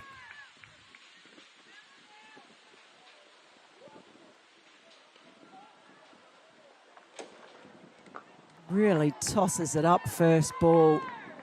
Teammates like it. Lots of encouragement being shouted.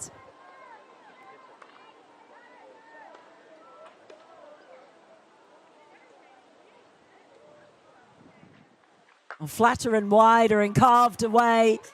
Gets it through. And the chase, well, that is really, really good commitment in the field, because that looked for all the world like it was going the distance.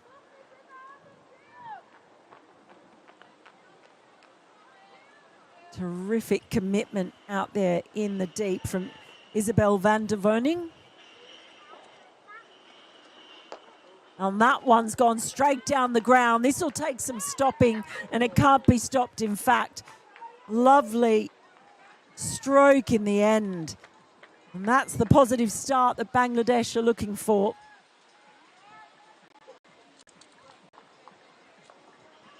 Dilara Akhtar using her feet and going straight, taking on the off spinner.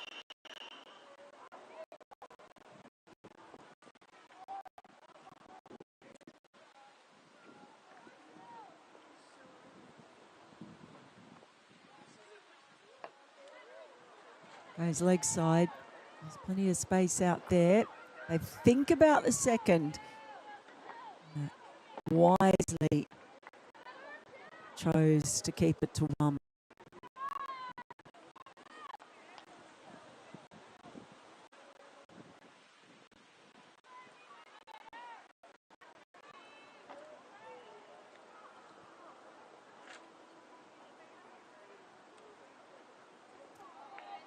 Wow, that's a crafty bit of bowling by Seahas.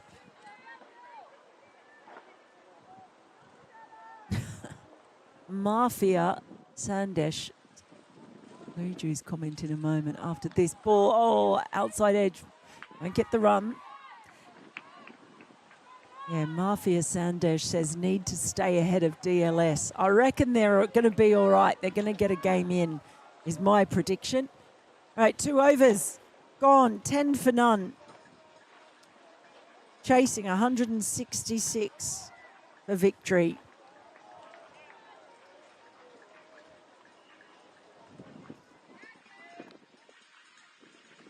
And Iris Villing will continue from the nursery end. Look at that blue sky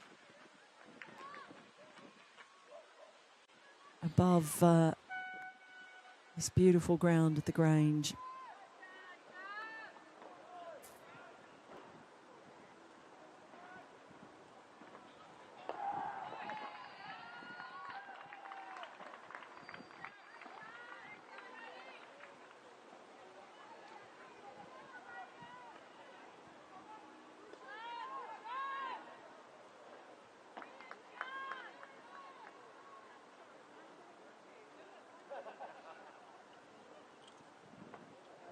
Well, she gets a hold of that one, but there's a fielder out in the deep, and it's taken on the run.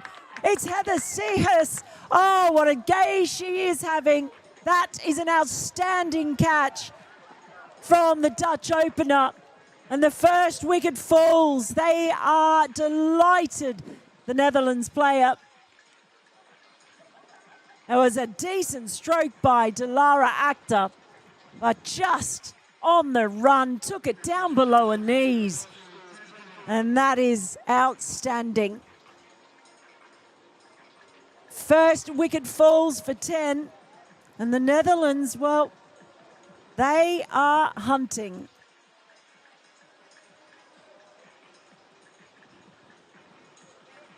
What a great take that was from Seahus. Today is her day.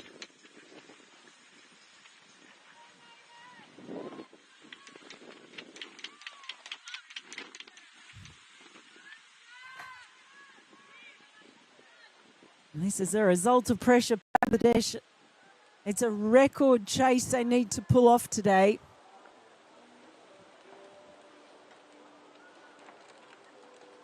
That's a nice first ball to greet Sharman Akhtar as well.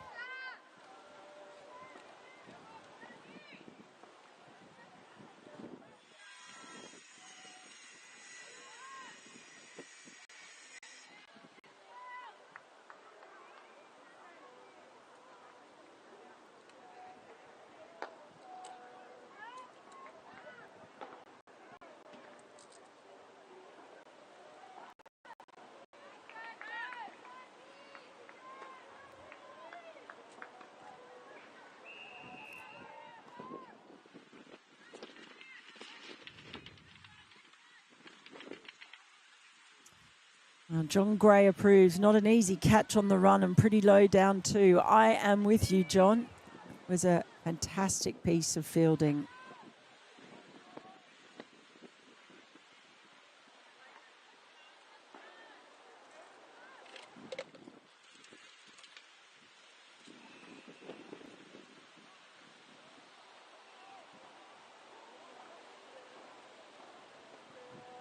Well, that one's gone miles in the air.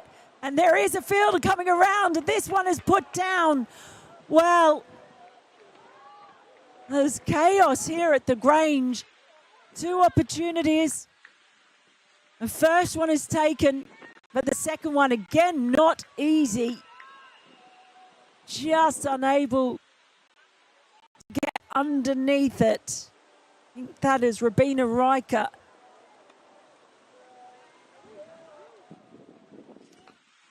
This is nervy stuff from Bangladesh, trying to go big.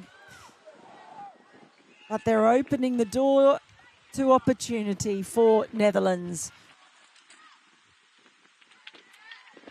3 overs gone. Terrific over that one for Zvilling. Just 3 runs from it and the wicket of Dilara Akhtar. At the end of 3, Bangladesh are 13 for 1.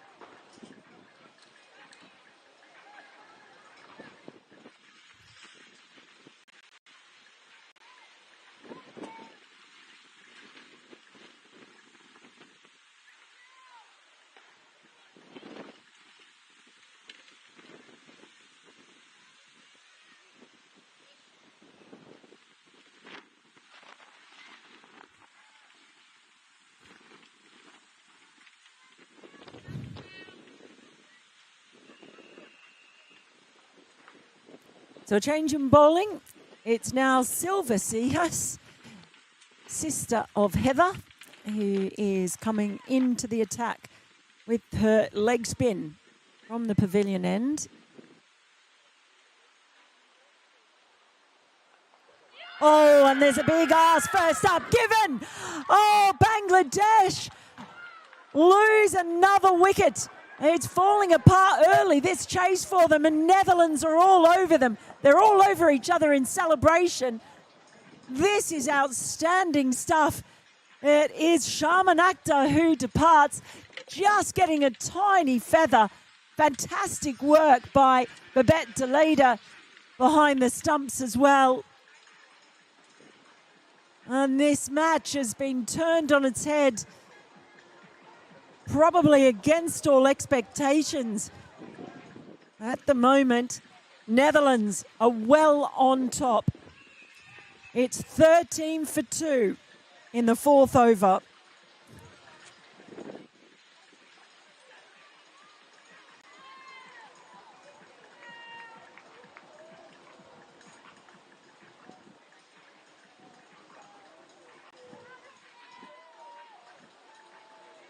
Really good work. Well, you think there's been a dropped catch as well in there. Difficult chance. But they're creating opportunities. The pressure really mounting.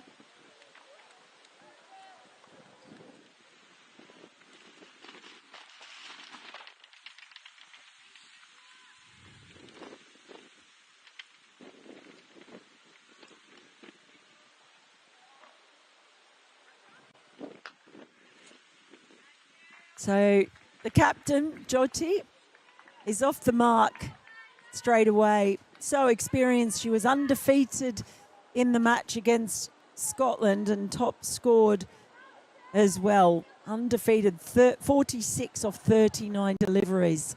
So much experience. They need something very special from the captain today, Bangladesh. They are in a hole. And the Netherlands fielders are up and about,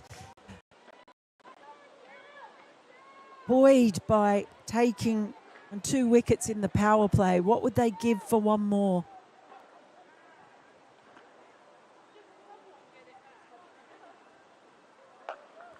Backs away to give herself some room. Dwyer can't get it past that offside ring.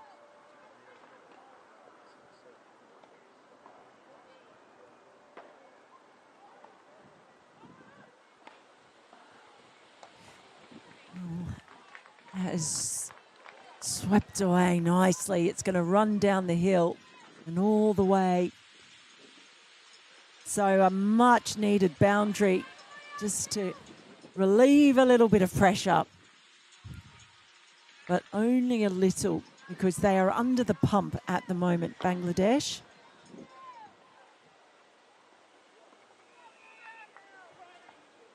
While they have their captain out there, they'll feel they're in with a chance, though. That one's pulled firmly.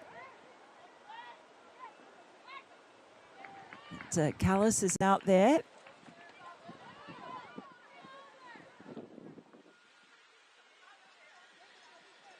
End of the over. Bangladesh 19 for 2.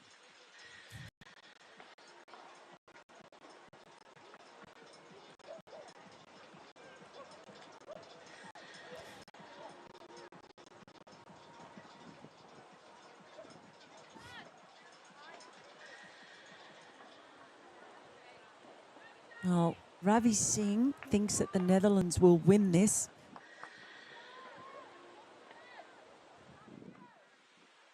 I'm sure there are a lot of you who are agreeing. They've got an opportunity anyway. Here's filling.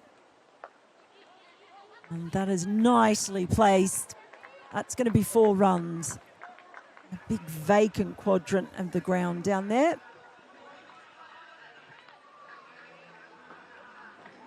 So Jairia, it's just finding her touch now.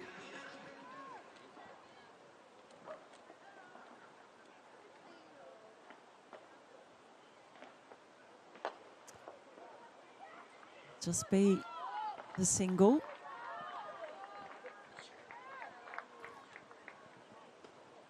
Let me know what you think in the comments. Is there a way that Bangladesh can pull themselves out? They've got so much experience with the captain. He's just shaping up to bat now. Foreign conditions for these Bangladesh players in not just being in a foreign country, but won't have played any games at all in conditions like they are up here. Ball tends to move around a bit. And chilly temperatures, very changeable weather. But they did have a good look against Scotland. Need to steady the ship here whilst keep scoring. Nice use of the wrists, but Svilling has been very, very good. It's had one catch dropped off a bowling.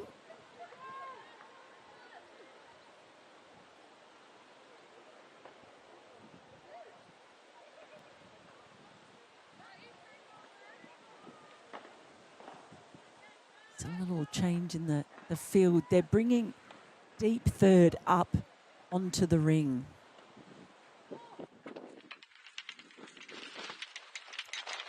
So, as Bangladesh did earlier, and unsurprising at this stage of the power play, that offside ring is pretty well packed evenly around.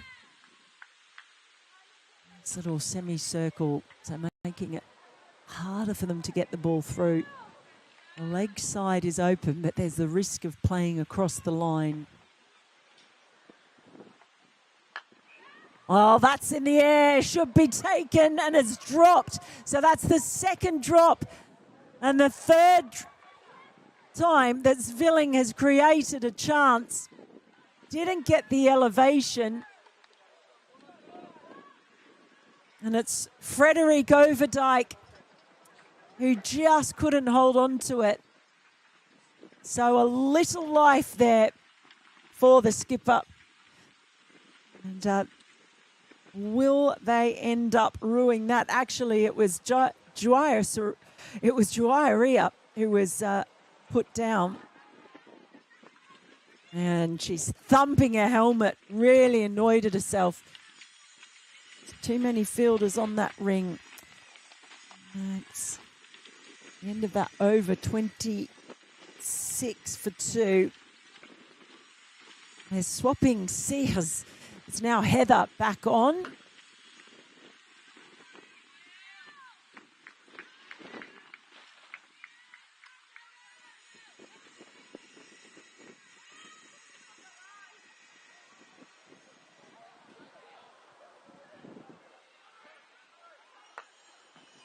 Well, that one gets through though. There's going to have to be a good chase here. It is a good chase. Isabel van der Woning.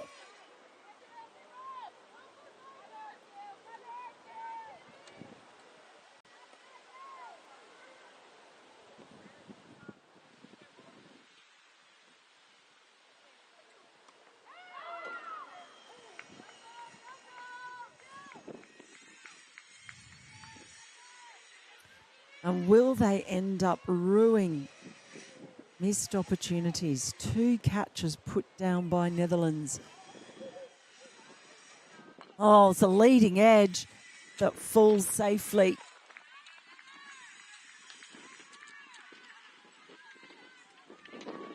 Jotu trying to turn that one into the leg side.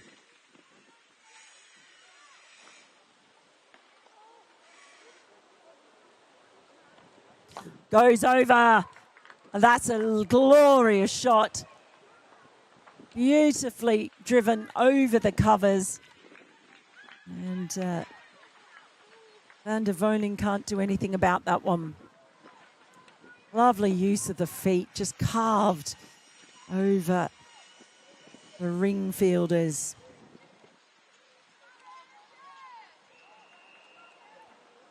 Nice. I would say if they get any chance from Jyoti, they will want to hold on to it because she is class.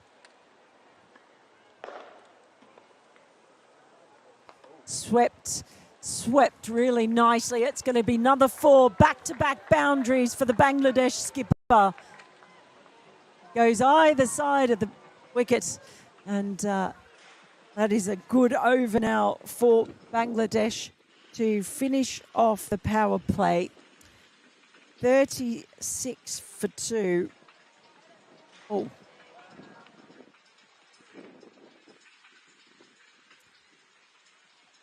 At the same point,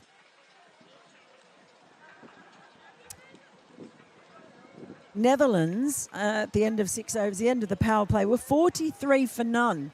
So Bangladesh trailing in terms of wickets and runs. But I go back to the skipper, Jyoti.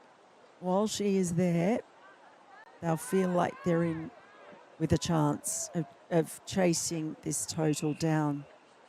I think we might be in for a cracker. What do you think out there?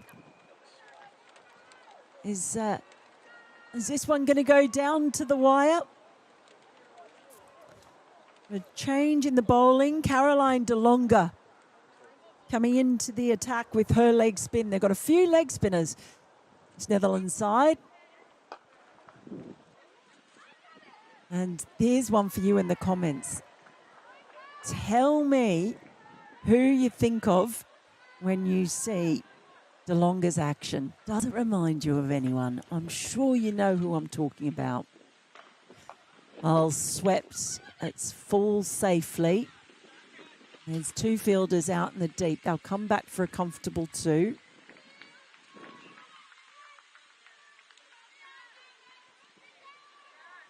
Now there's one bowler. It took me one ball of watching De Longa bowl to think of a particular bowler. I'm sure you all know who he is. Come on, give us a guess.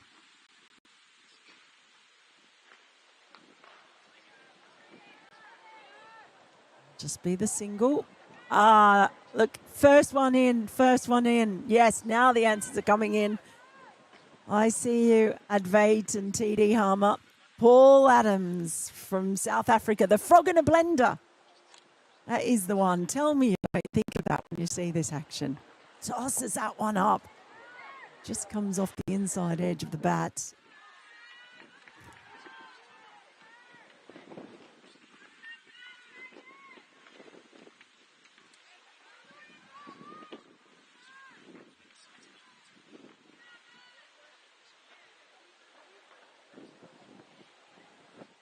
Another one tossed up, and she gets hold of this one. That's going to be a boundary.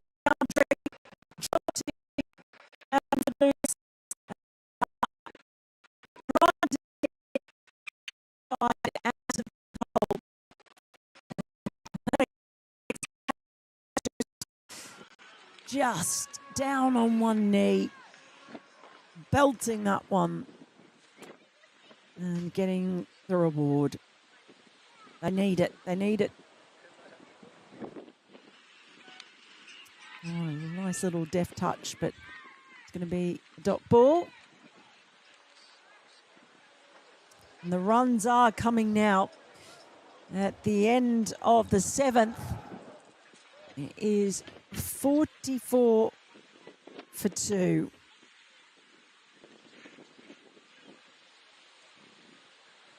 And this is a dangerous partnership here. Go back to those couple of drop catches. Just how costly will they be? I'm sorry, I've just seen Mr. Maximu clogging a blender. He has called the action of Caroline de Longa. I tips me hat to you, Mr. Maximu. Clogging a blender is absolutely outstanding. Oh, dear. Yeah, you're right. TD Harmer, left arm up. It's just the action. It's the action that comes to mind. Just a mirror image. Right, now, first time for Van den Verning. she had a bit of a difficult time in the game against Scotland. She just lost her radar, just had a bit of a horror over and bowled a few wides. And then when she got one on track, it was a no ball. And then came the free hit. It was almost like she had the yips, and she's an important bowler for Netherlands. So it's good to see her back out there today.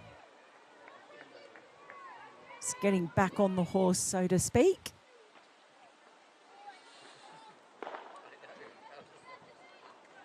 Yes, yes, yes. I know you're all saying Adams was left arm, but you know what I mean, right? By the action. Just think of it as a mirror of Paul Adams. You're a bunch of pedants, aren't you? You know what I'm saying. Well, that one is carved away. Didn't get all of it. It'll just be 1 to the total.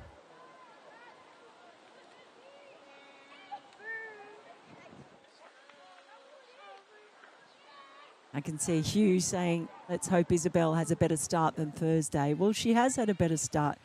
She's bowled well so far, and it's nice to see. No one ever likes seeing that happen to a bowler when they just lose their radar. Although, oh dear, I've put the mockers on. That's the first wide, but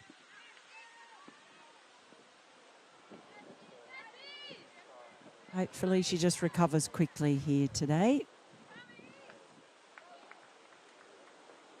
Oh, I really am loving the comments coming in, by the way. Oh, almost could have chopped on there. Jyoti.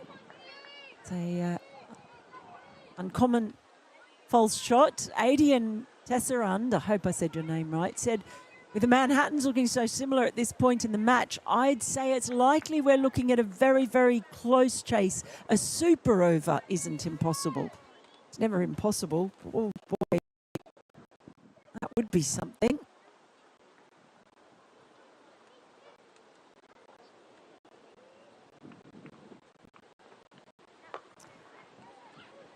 Oh, that's better from Van den Verning.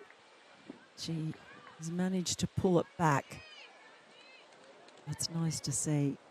No one likes to see that happen to a bowler. I mean, talk about super overs. It was Netherlands men up here in Scotland, not here in Edinburgh, but in Glasgow. They played a game against Nepal last year that I was up here for that went to 3 super overs. And I'm not sure my nerves could handle that today. Bangs it in short, and that does the business. So a good over there from Van der Verning. It's nice to see her back to her best. Just 4 runs coming from it. And after 8, Bangladesh are 48 for 2.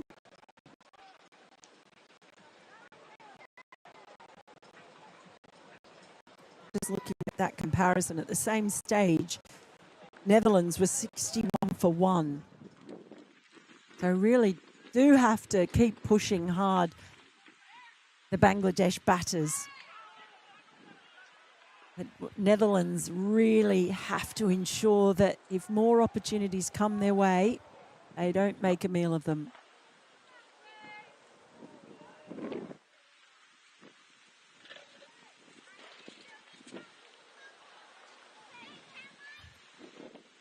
So it is Frederik Overdijk coming into the attack, and first ball will just be a single. Overdijk was the guilty party, putting down Dwyer.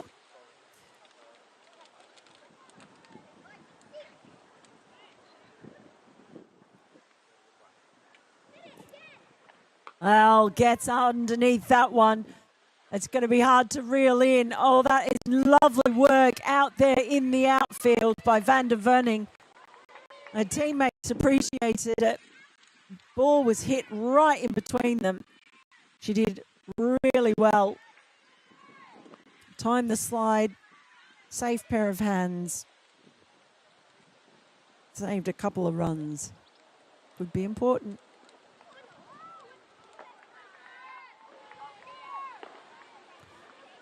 That has brought up the 50 for Netherlands in the 9th over.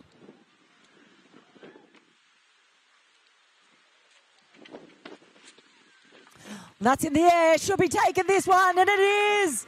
Oh, the wickets keep coming. It's Fabi Malcolmborg who takes the catch. Safe pair of hands. The ball just looped to her, really. And after being dropped, Dwyeria departs for 22. That could be a big moment. She was looking good. A third wicket falling for 51.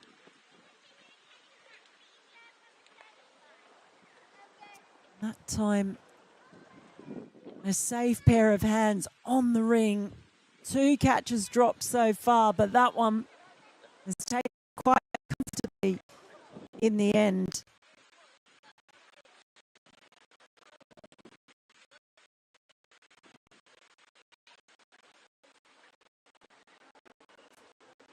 So now it's a matter of who can stay with Jyoti, because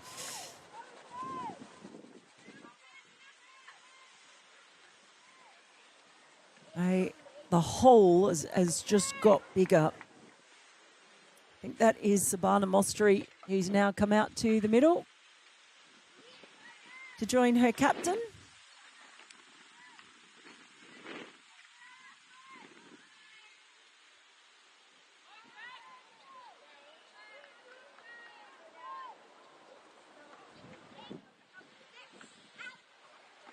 Oh, floated up, met on the full, but Van der Verning out there. Oh, a little misfield.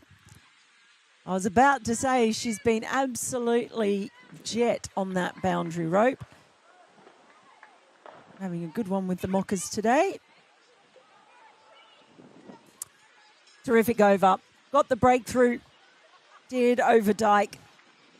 And at the end of the 9th, Bangladesh 59 for 3. A beautiful pavilion here at the Grange, where after rain early on, a slight delay to proceedings, it's now ended up being quite a nice afternoon. Still, it's very windy. It's looking at the trees opposite us. I'm in a tent, little marquee, one of those ones that you can see just on your screen now. New over begins. That's Silver Seahers.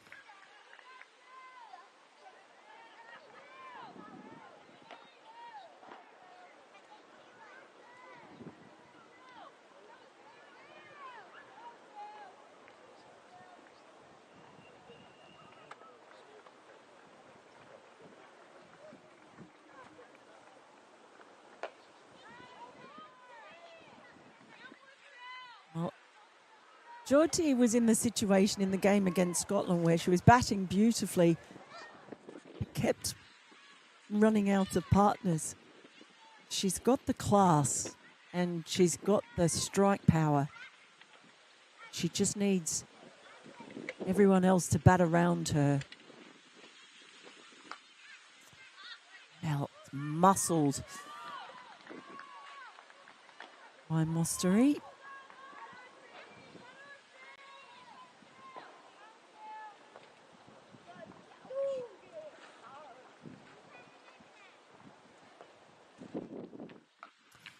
That's nicely cut away, but Van der Verning is out there, makes no mistake this time, keeps it to a single.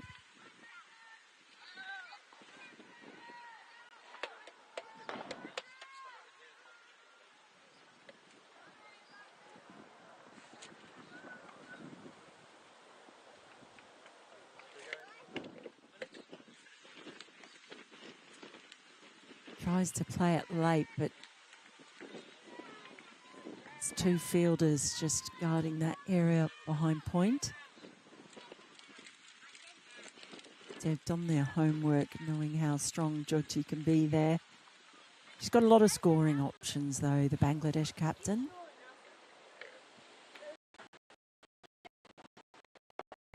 That's going to be wide, though. Johnny here saying, thank you for hitting the like button. That is a good number.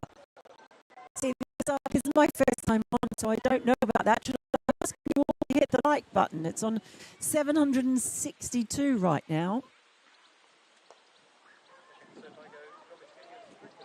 They take a single to finish off the over. At the halfway mark, Bangladesh 59 for 3.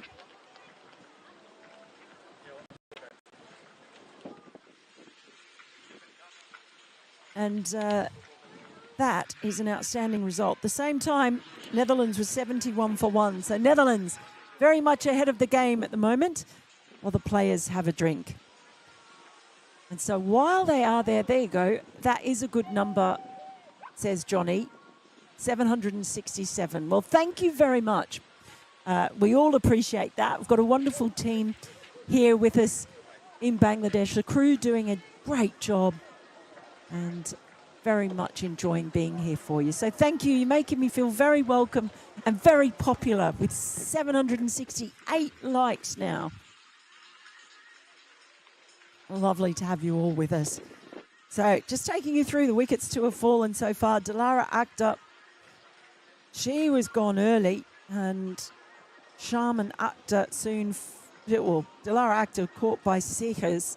A great catch on the run off the bowling of Zvilling, who created 3 chances but had 2 of them dropped.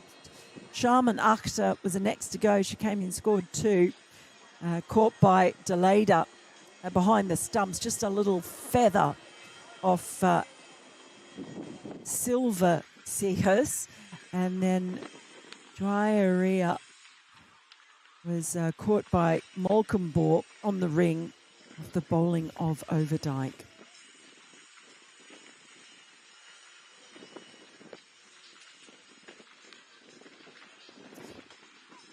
I think there have been some gremlins in the scoring, because it was showing 59 at the end of the previous over on the scoreboard here. It's now showing 58, and I don't think they've gone backwards. I might just try and get confirmation there, but the scoreboard in the ground is saying 58 for 3, and that's what we have got on our scoreboard as well. So it has changed. Unless, of course, my eyes are failing me. It is very bright here today. So halfway mark as far as overs go, but a long way off the target at the moment. Bangladesh. The target is 166 for victory. And it's going to be DeLonga to continue from the nursery end.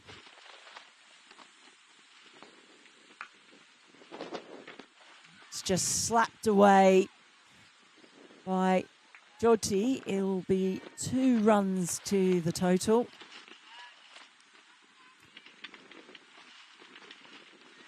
Just something I picked up on in the game against Scotland. Well, that's tossed right up and just belted down the ground. Is a fielder down at long on to prevent the boundary, though. Just be 1. Just at times, it was almost like Bangladeshi players, they're just with their batting, their timing was slightly off, and they were really having to muscle the ball, apart from, I would say, Jyoti for sure.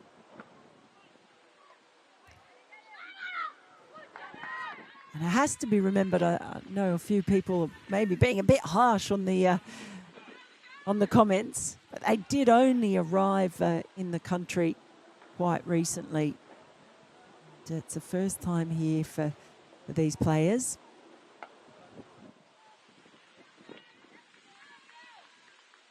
And the good thing as far as Bangladesh are concerned is that There's this series here, but they're getting really, really tough competition heading into the World Cup.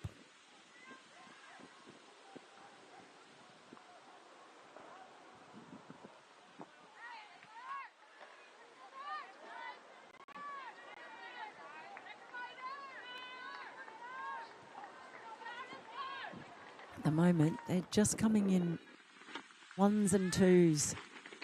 They really need to start finding those boundaries. Well, that might be one of them.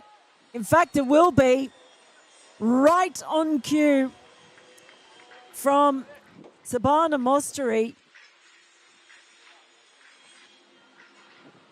That was a glorious shot down the track, up and over. Looked like it was only a couple of bounces on its way down to the Portaloos by the scoreboard. It's important to know where they are. Lovely stroke. 67 for 4 now, Bangladesh. Is that the sign of things to come?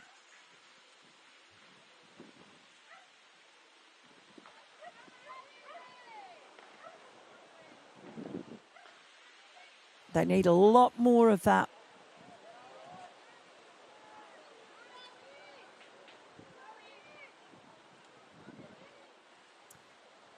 So Van der Verning is really quite tidy in her first over. Back bowling from the pavilion end. Jyoti can't find a way through. Every dot ball, that pressure is just mounting.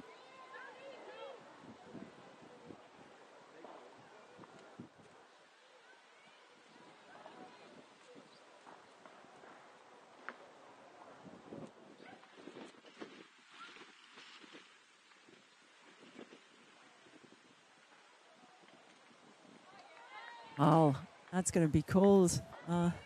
I don't think Van der Verning likes that call. He just gives umpire Hugh McDonald a little query as she goes past.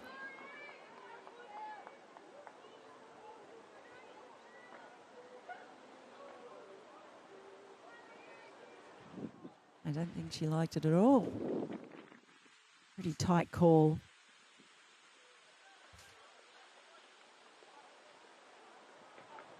Well, Jyoti does get hold of this one. There's a fielder running around. That is great work out there in the deep. Prevents the boundary. They're defending this with everything, all their might. The Netherlands did well to get behind it. Overdijk, who was out there patrolling.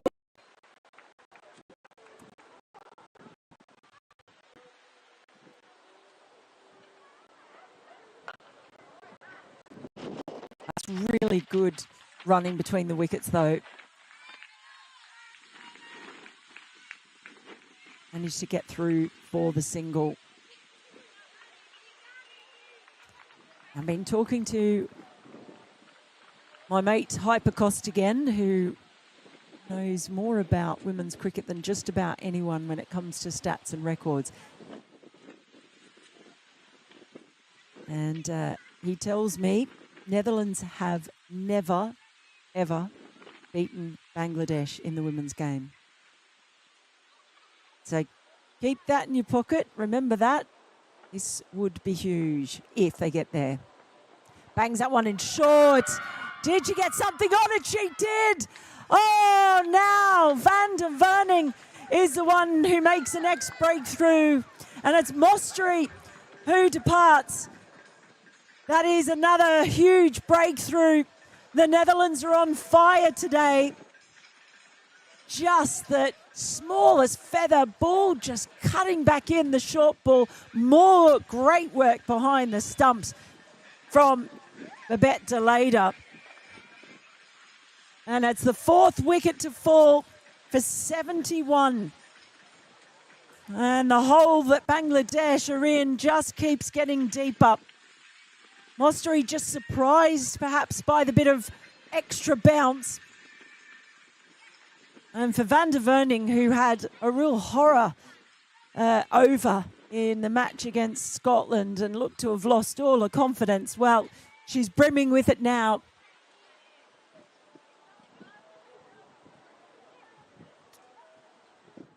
So Shauna Akhter now to the crease.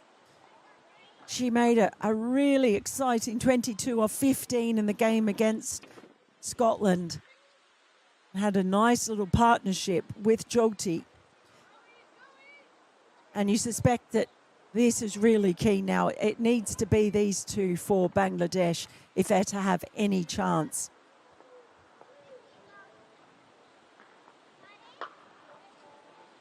A little fumble means that Shauna Akhter gets off the mark.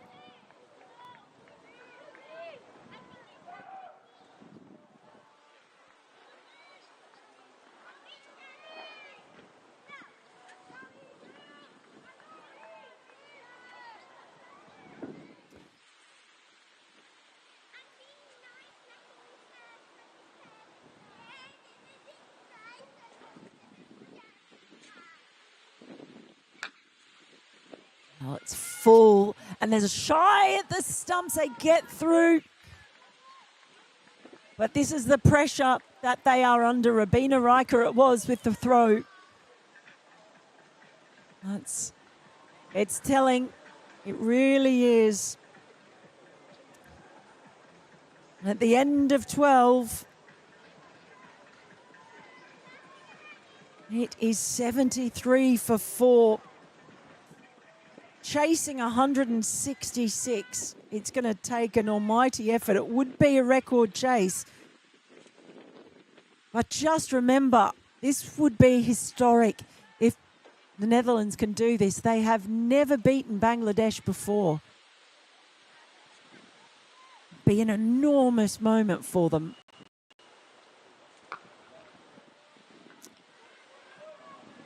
It's two fielders out there. Come back for a comfortable 2.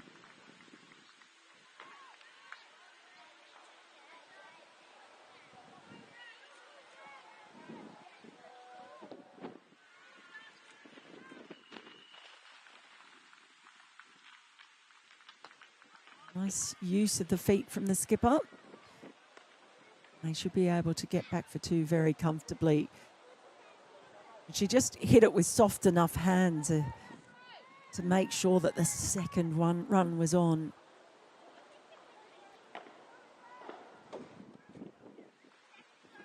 Thomas says Netherlands will be elated. Well, that one's gone high and over. Wonderful stroke. In fact, it's gone all the way. So Jyoti never write Bangladesh off when Jyoti is still at the crease. She made that look effortless. Just glorious timing.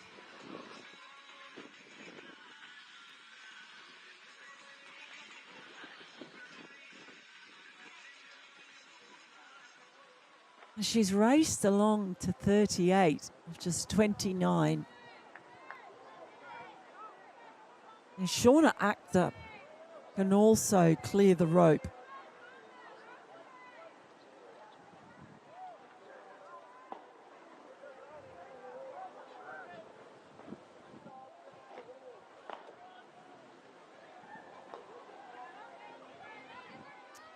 I'll push for a second here.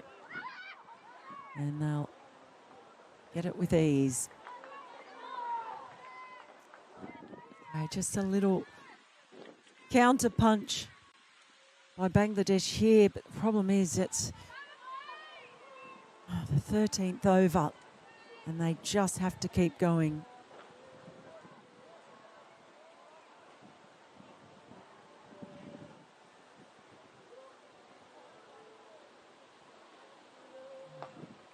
Around the wicket now for Overdyke. But he can't get that one away.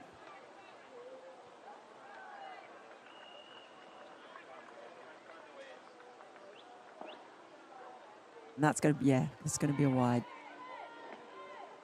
It's a change in angle worked the first time, not the second.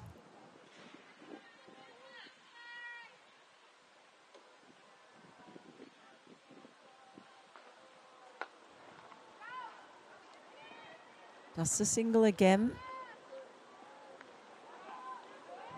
Amazing to think that Netherlands have dropped 2 chances as well.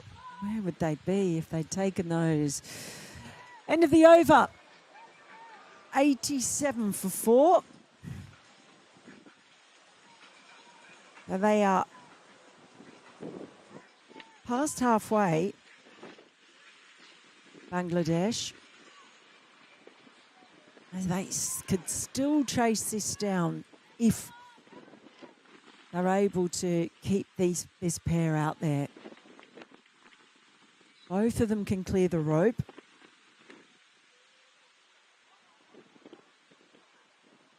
Silva Sejas is back. First ball pulled firmly, and it goes all the way. Sterkalis unable to prevent that one.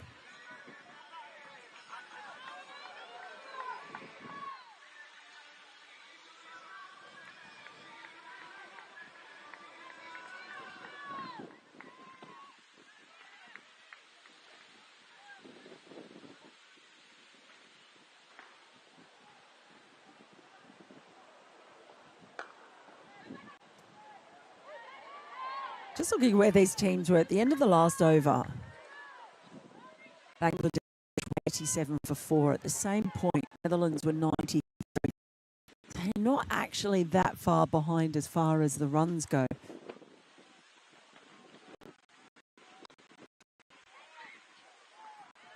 And just a deft little dab into the offside. Brings a single.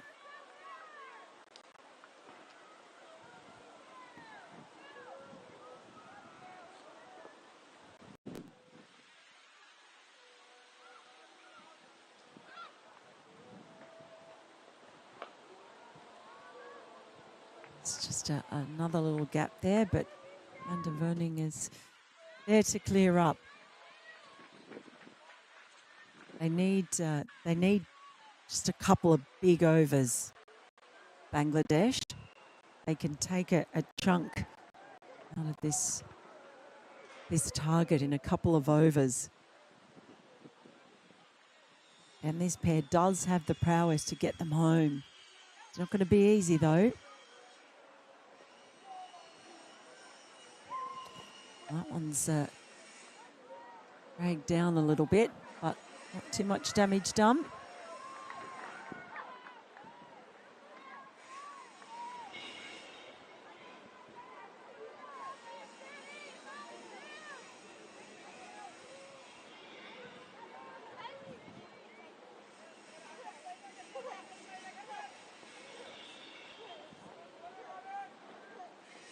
Gives herself some room. And it doesn't go anywhere near where she was trying to hit it, Shauna Akhtar, as she'll come through for the single. Takes the score to 95, 96. No, 95 it is. 95 for 4. After 14, 6 overs remaining. The target is 166. I need 69 off the remaining 36. It is doable. It might be very close. We might still be on track for this this cracker. Maybe the super over. Are we still on for the super over? Just a couple of sixes. The boundaries all of a sudden changes the dimension of the chase massively. Now, Heather Sejas is back. Oh, Silva's at one end and Heather at the other.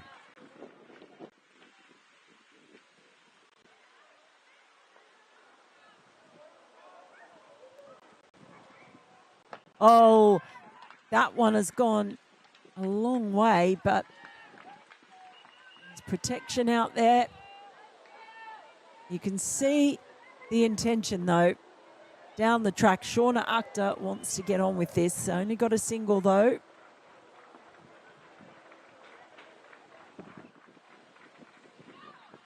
Jyoti can't get bat on ball. Frustration is palpable.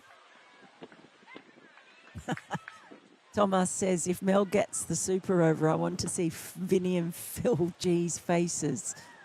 Oh, God, don't do it to me. Oh, that one's gone miles. Not as many miles as I thought. It looked like she'd struck that so cleanly. I thought that was going for 6 for sure. But it's being hit into the wind. So that ball is just held up. A couple of times it's been struck out that way. Been absolutely convinced it's clearing the rope. Instead, it's Van der Verning doing the fielding. This time, Jyoti goes straight. Once more, though, there's someone to cut it off. They've generally done a really good job of boundary riding, you would have to say, the Netherlands. Not too many have got through when they've been anywhere in the vicinity.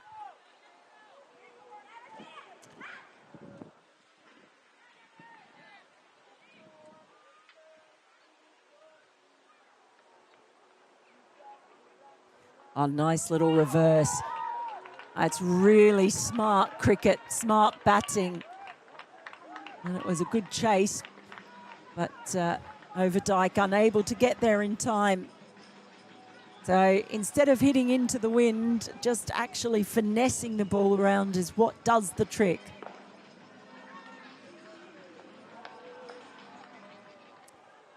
Adi, and I agree with you. You know, we've all been fooled by shots that just die when they looked at the start like they'd fly. Has happened here a few times, but there is a strong wind. The leg side at the moment is into it. That one is gone. Surely nothing's going to stop that one. Lovely shot from Jyoti. And she has raced into a 50. I've actually missed a 50 coming up. When did that happen? She's now on 59. So it's happened in the previous over. In between trying to work out if the ball had gone for 4 or not. She is pretty much a one-woman show at the moment. Keeping Bangladesh in the hunt. Moved on to 59. The 100 has come up. 5 overs to go. 108 for 4. Chasing 166. So 56 now needed off the last 30 balls. What do you think? What do you think now? Are they going to do it? Is Bangladesh going to scrape their way home? Or are Netherlands going to score their first ever victory over Bangladesh? Let me know what you think.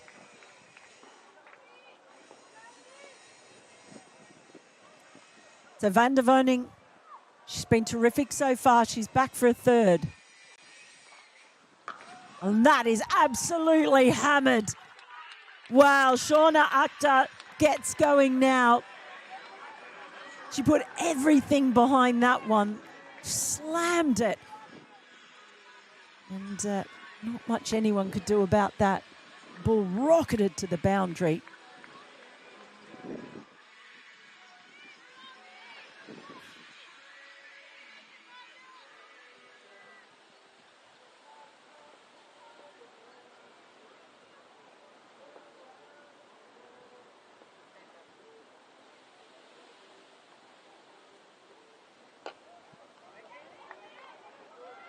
Now, just take the easy single.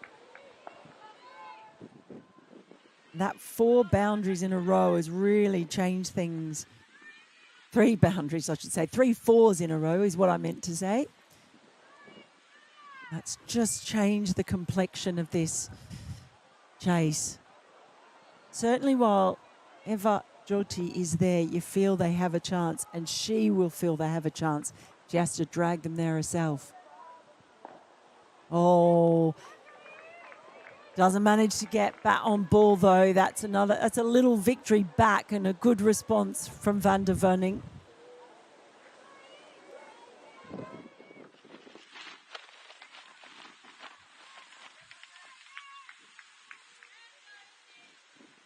Don't forget that Shona Akhtar out there scored the fastest 50 in ODIs for Bangladesh women.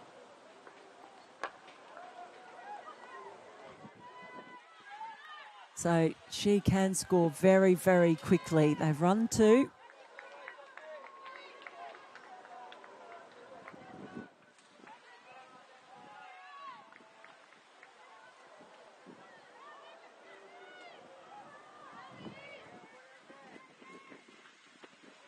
.49 needed now off 26.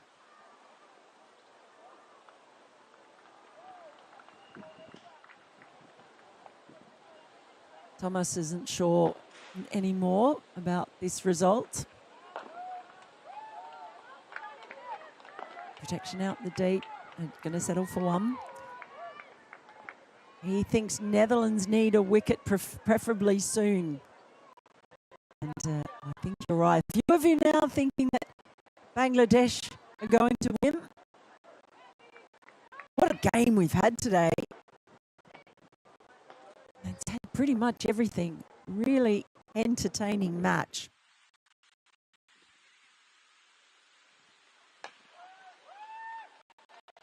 That's well fielded by Callis.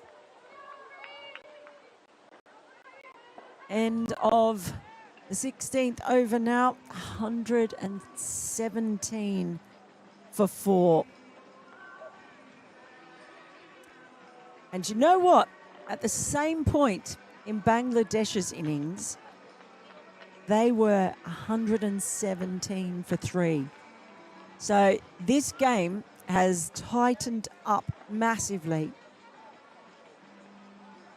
They are on track now, Bangladesh. So the super over is still in play, folks. It's still in play. Matthew saying that big boundary is going to hurt Bangladesh, almost impossible. It is a long boundary into the wind. You've got to give some credit too for Netherlands and the way they're using Babette de Leede, using a bowlers, trying to make them hit into that long boundary. They've left it open now. It's the leg side boundary that is the long one for Shona Akhtar. They've got 2 fielders out there on the boundary. So she goes offside, and that's where the ring fielders are up. Very much part of the fielding plans and settings today. It's the wind and the long boundary currently on the leg side. Tries to go over the top, and it's another one gone. Oh, it is almost a replay of the earlier wicket. Baby Malcolmbaugh has 2 catches now in the same position. And there's the breakthrough that Netherlands were hunting. It's Shona Akhtar who goes. So Jyoti is still there. But that is an important wicket. Just as Bangladesh was starting to get themselves maybe at least equal footing, if not ahead. It's Shona Akhtar who goes. 117 for 5 now. And another twist. Ball just slicing off the bat. And Malcolmbaugh, well, she is a safe pair of hands. What do you think now, folks watching? Has that turned things?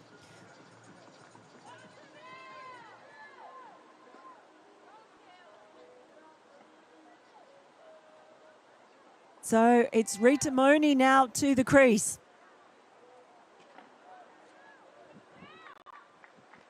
Oh, I think we're still in for a tight one, me.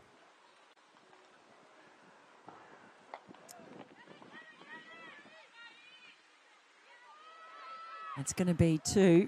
Van der Verning has done a lot of work out there.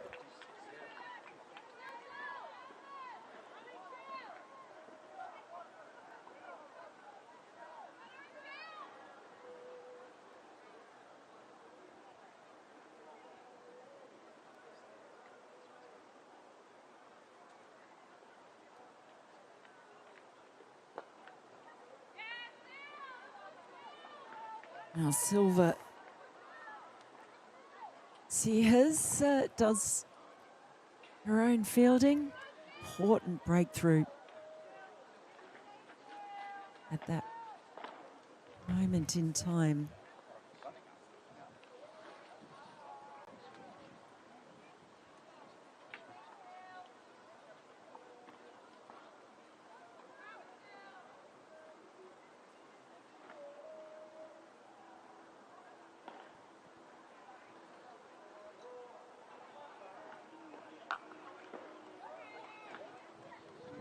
Pushing hard, but they'll only get the 1. Good job in the field. Look, there have been a couple of dropped catches. I wondered how costly they might be under the high ball, but the ground fielding from Netherlands has been very good today.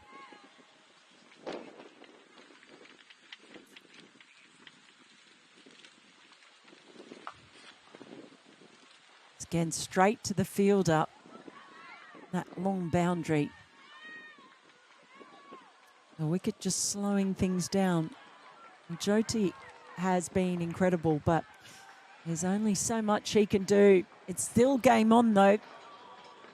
122 for 5 with just 3 overs remaining. They need 42 off 18. So it's above to a ball at the moment. It's a huge ask. We know that Jyoti can clear the rope. And if she's able to do that a couple of times, it is back on. Big 3 overs coming up.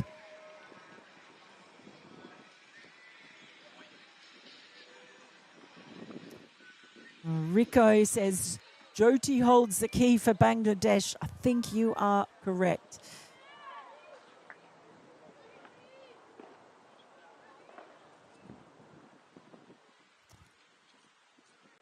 Van der Verning back to bowl her last. Reaching for it. She has been called for a wide. That one was okay though. She's able to extract a nice bit of extra bounce out of this pitch.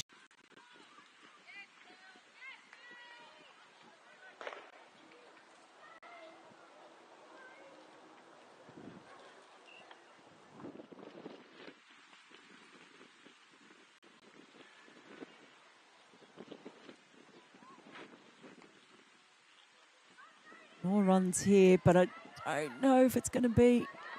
It's not going to be 4. More examples of that terrific work. You have to commend them. And that time it was Molkenbohr. It's taken a couple of catches and has done really well out there on the rope.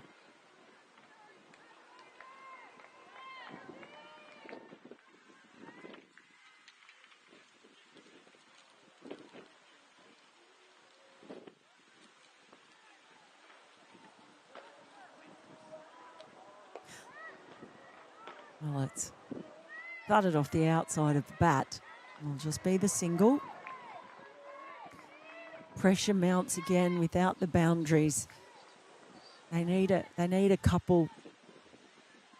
They need 3 in succession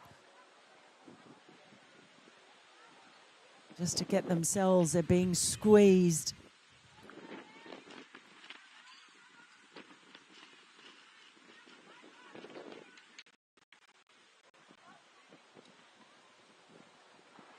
Thomas makes the point that those 3 quick boundaries by Babette de Leyder around this time in the Netherlands innings made a really big difference, and I think you're right. Oh, that's going to be 1 though, surely, unless they're able to reel it in. It's a long boundary. That is so well done. That's what we've been talking about. They have chased so hard, have the Netherlands fielders, and denied so many boundaries. It is a long way out there today. But they've shown real commitment. Stair callous it was chasing that one down.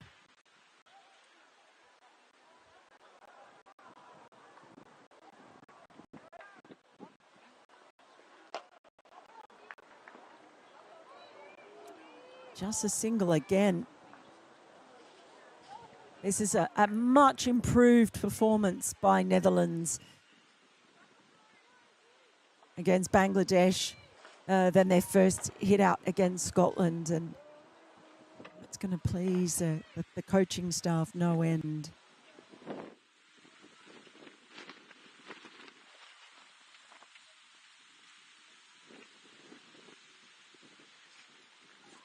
Straight down the ground. No stopping this one. There's a lovely shot from Jyoti. Breaks the shackles. It's been a while since we've had a boundary, but she is keeping Bangladesh in the hunt. 2 overs remaining. Bangladesh 133 for 5. So they need 33 runs. Can't be right. 33. They need 166. We've got 31 off 12. That must be it then. And go with what's on the screen. Sometimes a little bit of a discrepancy in the different scoreboards around. Not sure which one to trust. Anyway.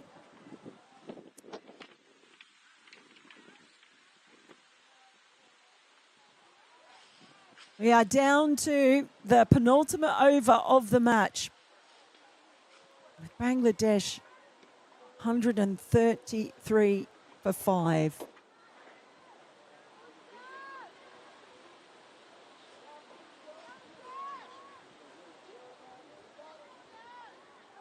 Well, that'll be, because that was wrong. It's 163. Yep, they need 31. Definitely. I've just got my abacus out. Well, this is a big finish. Swilling on and immediately gets them hitting up in the air. Just falls short. They'll get a couple. Zwilling was fantastic early on. And a couple of catches dropped. Got Dilara Akhtar out. And Seeger's Heather, that is, took a wonderful running catch. Had 2 more chances dropped. Gives herself some room. It's into the long boundary. Doesn't matter if it's into the wind. That's gone. So now Rita Moni, she got an awfully long way across to access that leg side. And they didn't have the same amount of protection out there. They're just sending Van der Verning out now. In fact, they're sending 2. So they brought those 2 leg side fielders in. Van der Verning and Heather Seegers have now gone back out to a deep square leg, deep mid wicket. They've got long on back as well. They've got one at short fine. They're bringing up the offside field. She has to bowl to a field now, Zwilling. And she tries to carve it over the offside Moni, but just gets the one.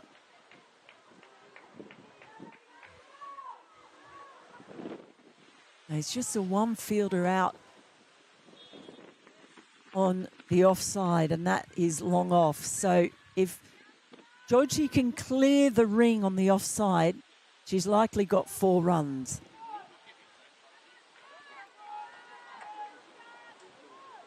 A real battle this now.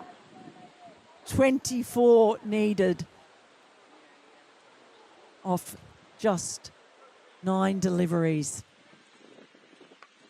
Goes leg side. They do have that protection now. Van der Verning it is. Pairing around. Keeps it to 2. And that's good backing up.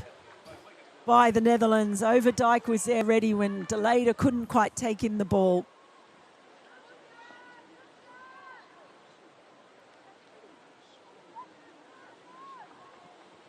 Rico says Bangladesh just have to go for it. Better to be all out than 6-7 down and falling short. Will they? Oh, full toss. And she can't get it away. Can't believe it, Jyoti. I think she feels that it should have been a no ball, that it was above the waist. But it's not called. Just gets the single.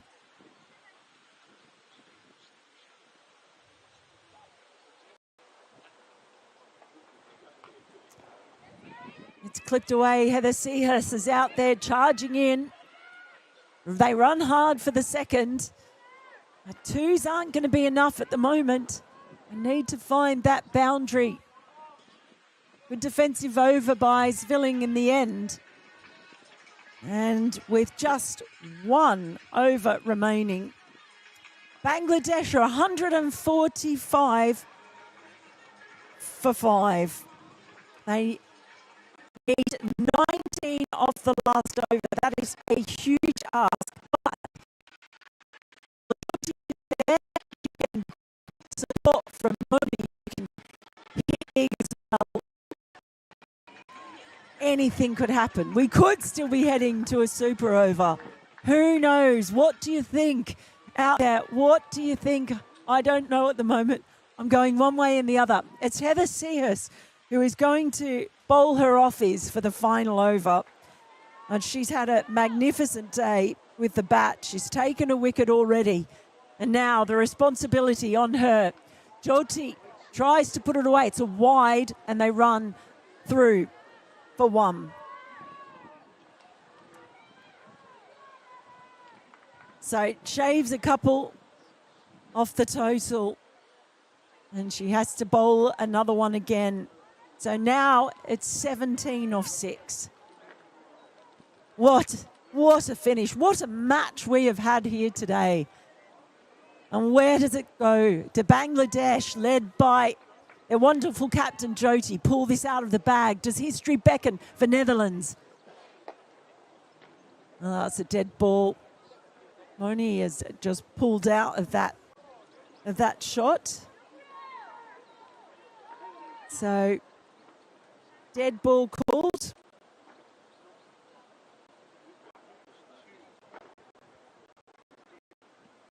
Down the track, and she's beaten. Oh my goodness. Moni foxed by Seahurst, who takes her second wicket at the death. Oh, history. It is beckoning for the Netherlands. And they are almost there. What a match Seahurst is having today. Down the track, the turn. Oh, what a ball that is. What a moment. Oh, that is a wonderful delivery. Completely outfoxed Moni. And the 6th wicket falls right in the last over. This has been an outstanding performance by Netherlands today. I hope you're entertained watching at home because this really has been enthralling cricket. So Moni bowled by Seahurst. It was a good innings, 17 off 12. And Jyoti is stuck up at the non-striker's end. Just for 1 ball though, as Rabea Khan is able to get off the mark with a single. Oh, Heather Seahurst. She really has had an absolutely stunning match.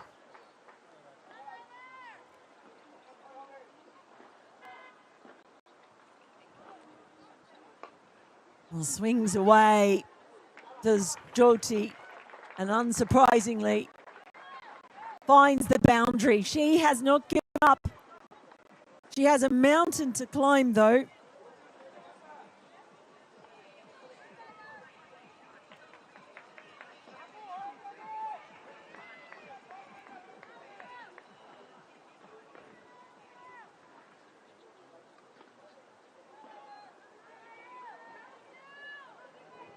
All right, 3 balls remaining, 3 legal deliveries remaining.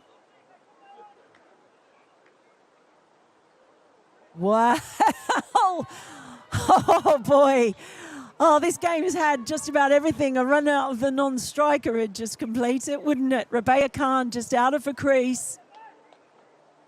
She goes again big, but there's a fielder out the deep, and it is taken. Oh, Jolty trying so hard to get her team home. And the captain falls. Stair Callis makes no mistake. And is that it now? You couldn't fault Jolty. She has tried everything to get her side home. But Heather Seahas, well, she has been the woman of the moment. And Stair Callis with a little strut after taking that catch well above her head has the celebration. 7 wickets down now, but it is a big one. The wicket of Jolty. And is that the ball game? Only 2 balls remaining now. They need 2 sixes if they're to get home. It all comes down to this next delivery.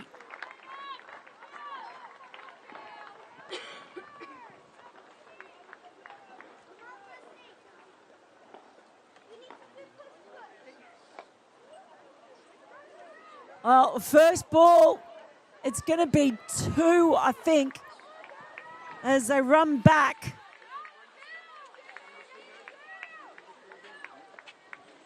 Nahida Akhtar unable to get 6.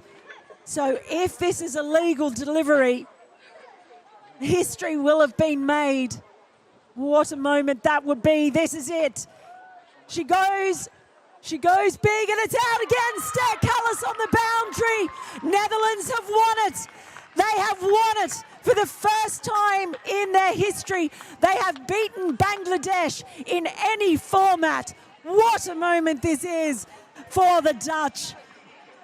They have been brilliant. They have been absolutely brilliant, both with bat and in the field. Stair Callis finishing it off with 2 catches in the deep. And Heather Seahas, well, the woman of the moment, 2 wickets in the last over, scores a half century. And this is a famous moment for Netherlands. Hugely encouraging ahead of the ICC Women's T20 World Cup, but also valuable win in this series here. And they are all smiles, and rightly so. It has been a wonderful performance for Bangladesh. Well, it's been a tough start of their tour of the UK, going down twice here in Edinburgh, first to Scotland and now to Netherlands. But take nothing away from this Netherlands side. They pushed them all the way. Jolty was brave, and she was the one who held it all together, ending up falling on 67 off 45. But really, you would have to say a player of this match, Heather Seahas, with her 52 off 43.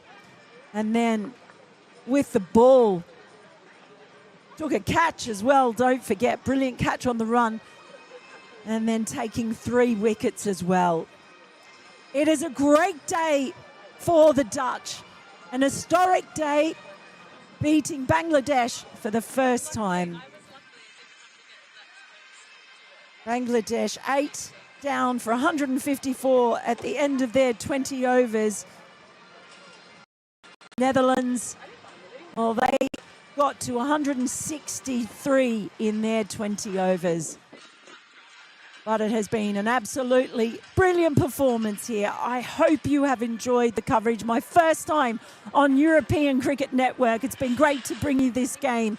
Make sure you stay across it. We'll be back with a repeat of this fixture in a few days' time on Thursday. I'll see you then.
time now for the post-match presentation on what has been an historic day here at the Grange in Edinburgh. Netherlands scoring their first ever victory over Bangladesh in the women's game. It's very appropriate that we bring in Gordon Hesketh, who is president of the Grange Club. He's going to come in and present the award to our player of the match. It's a wonderful venue, so thank you very much for everything you've done for us here. Now, probably no surprise who our player of the match is going to be, because she pulled off a brilliant catch, scored 52 off just 43, and bowling at the death took 2 crucial wickets to finish with figures of 2 for 39, and it is Heather Seekers.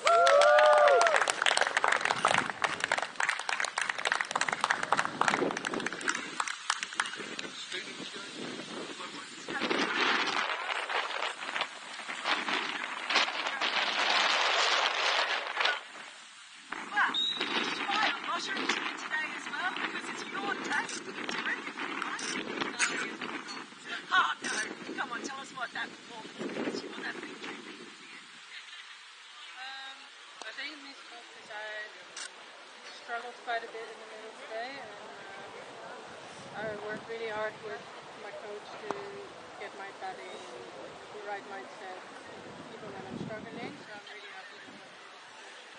What about the all-round performance? That was a terrific catch you took low down as well, and then the pressure that you must have felt at the end when you were bowling that last over. Yeah, it's not the first time. There's been a bit of pressure in the last over. I think the girls backed me up in the field really well. So. You were going to retire. You already had announced your retirement. What made you come back? I think the team has worked really hard, and we've shown that we've made a lot of progress. And even though it's very tough to combine it with work, we really saw that opportunity that now we can go to World Cup and be competitive at a high level. So that's how things are.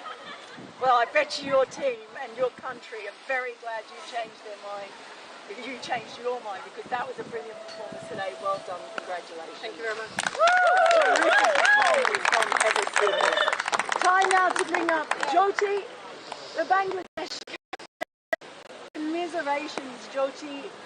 Wonderful batting innings from you, but it was just too big a mountain to climb in the end. Yeah, I think special at the beginning we didn't do really well in the farm and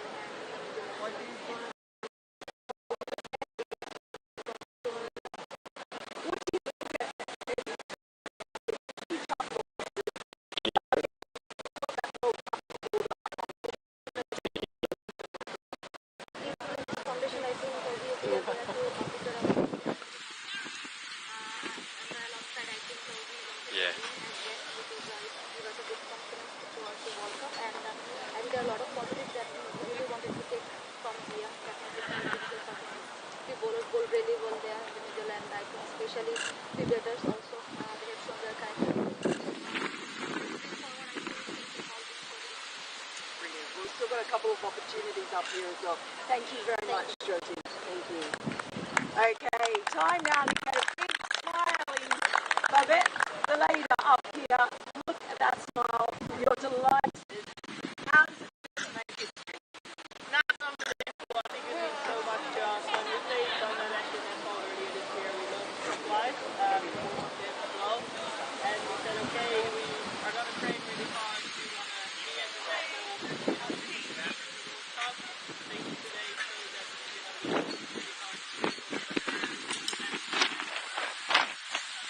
What really pleased you about that? Where do you think you really improved on that game in Scotland? Certainly some of the fielding, a couple of drop catches, but overall fielding excellent.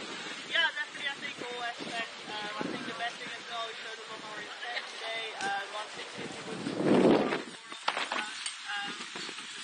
excellent. I think even in the power play did a great job for us, as she always does. So yeah, I think all round we really, really happy.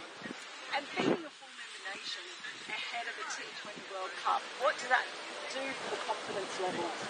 No, it's great. I think, yeah, it's really close and we've worked really hard together. So I think to have this opportunity to be full member in preparation to a World Cup is absolutely massive and will give us loads of confidence. Well, it was really entertaining game. Well done, and I hope you enjoy celebrating the victory. Thank you. It's Babette Toledo. Brilliant day here at the Green. Wonderful result for Netherlands. It's a day when history has been made and you've been able to watch it on the European Cricket Network. Thank you so much for joining us, and we will be back here during the week for more cricket action.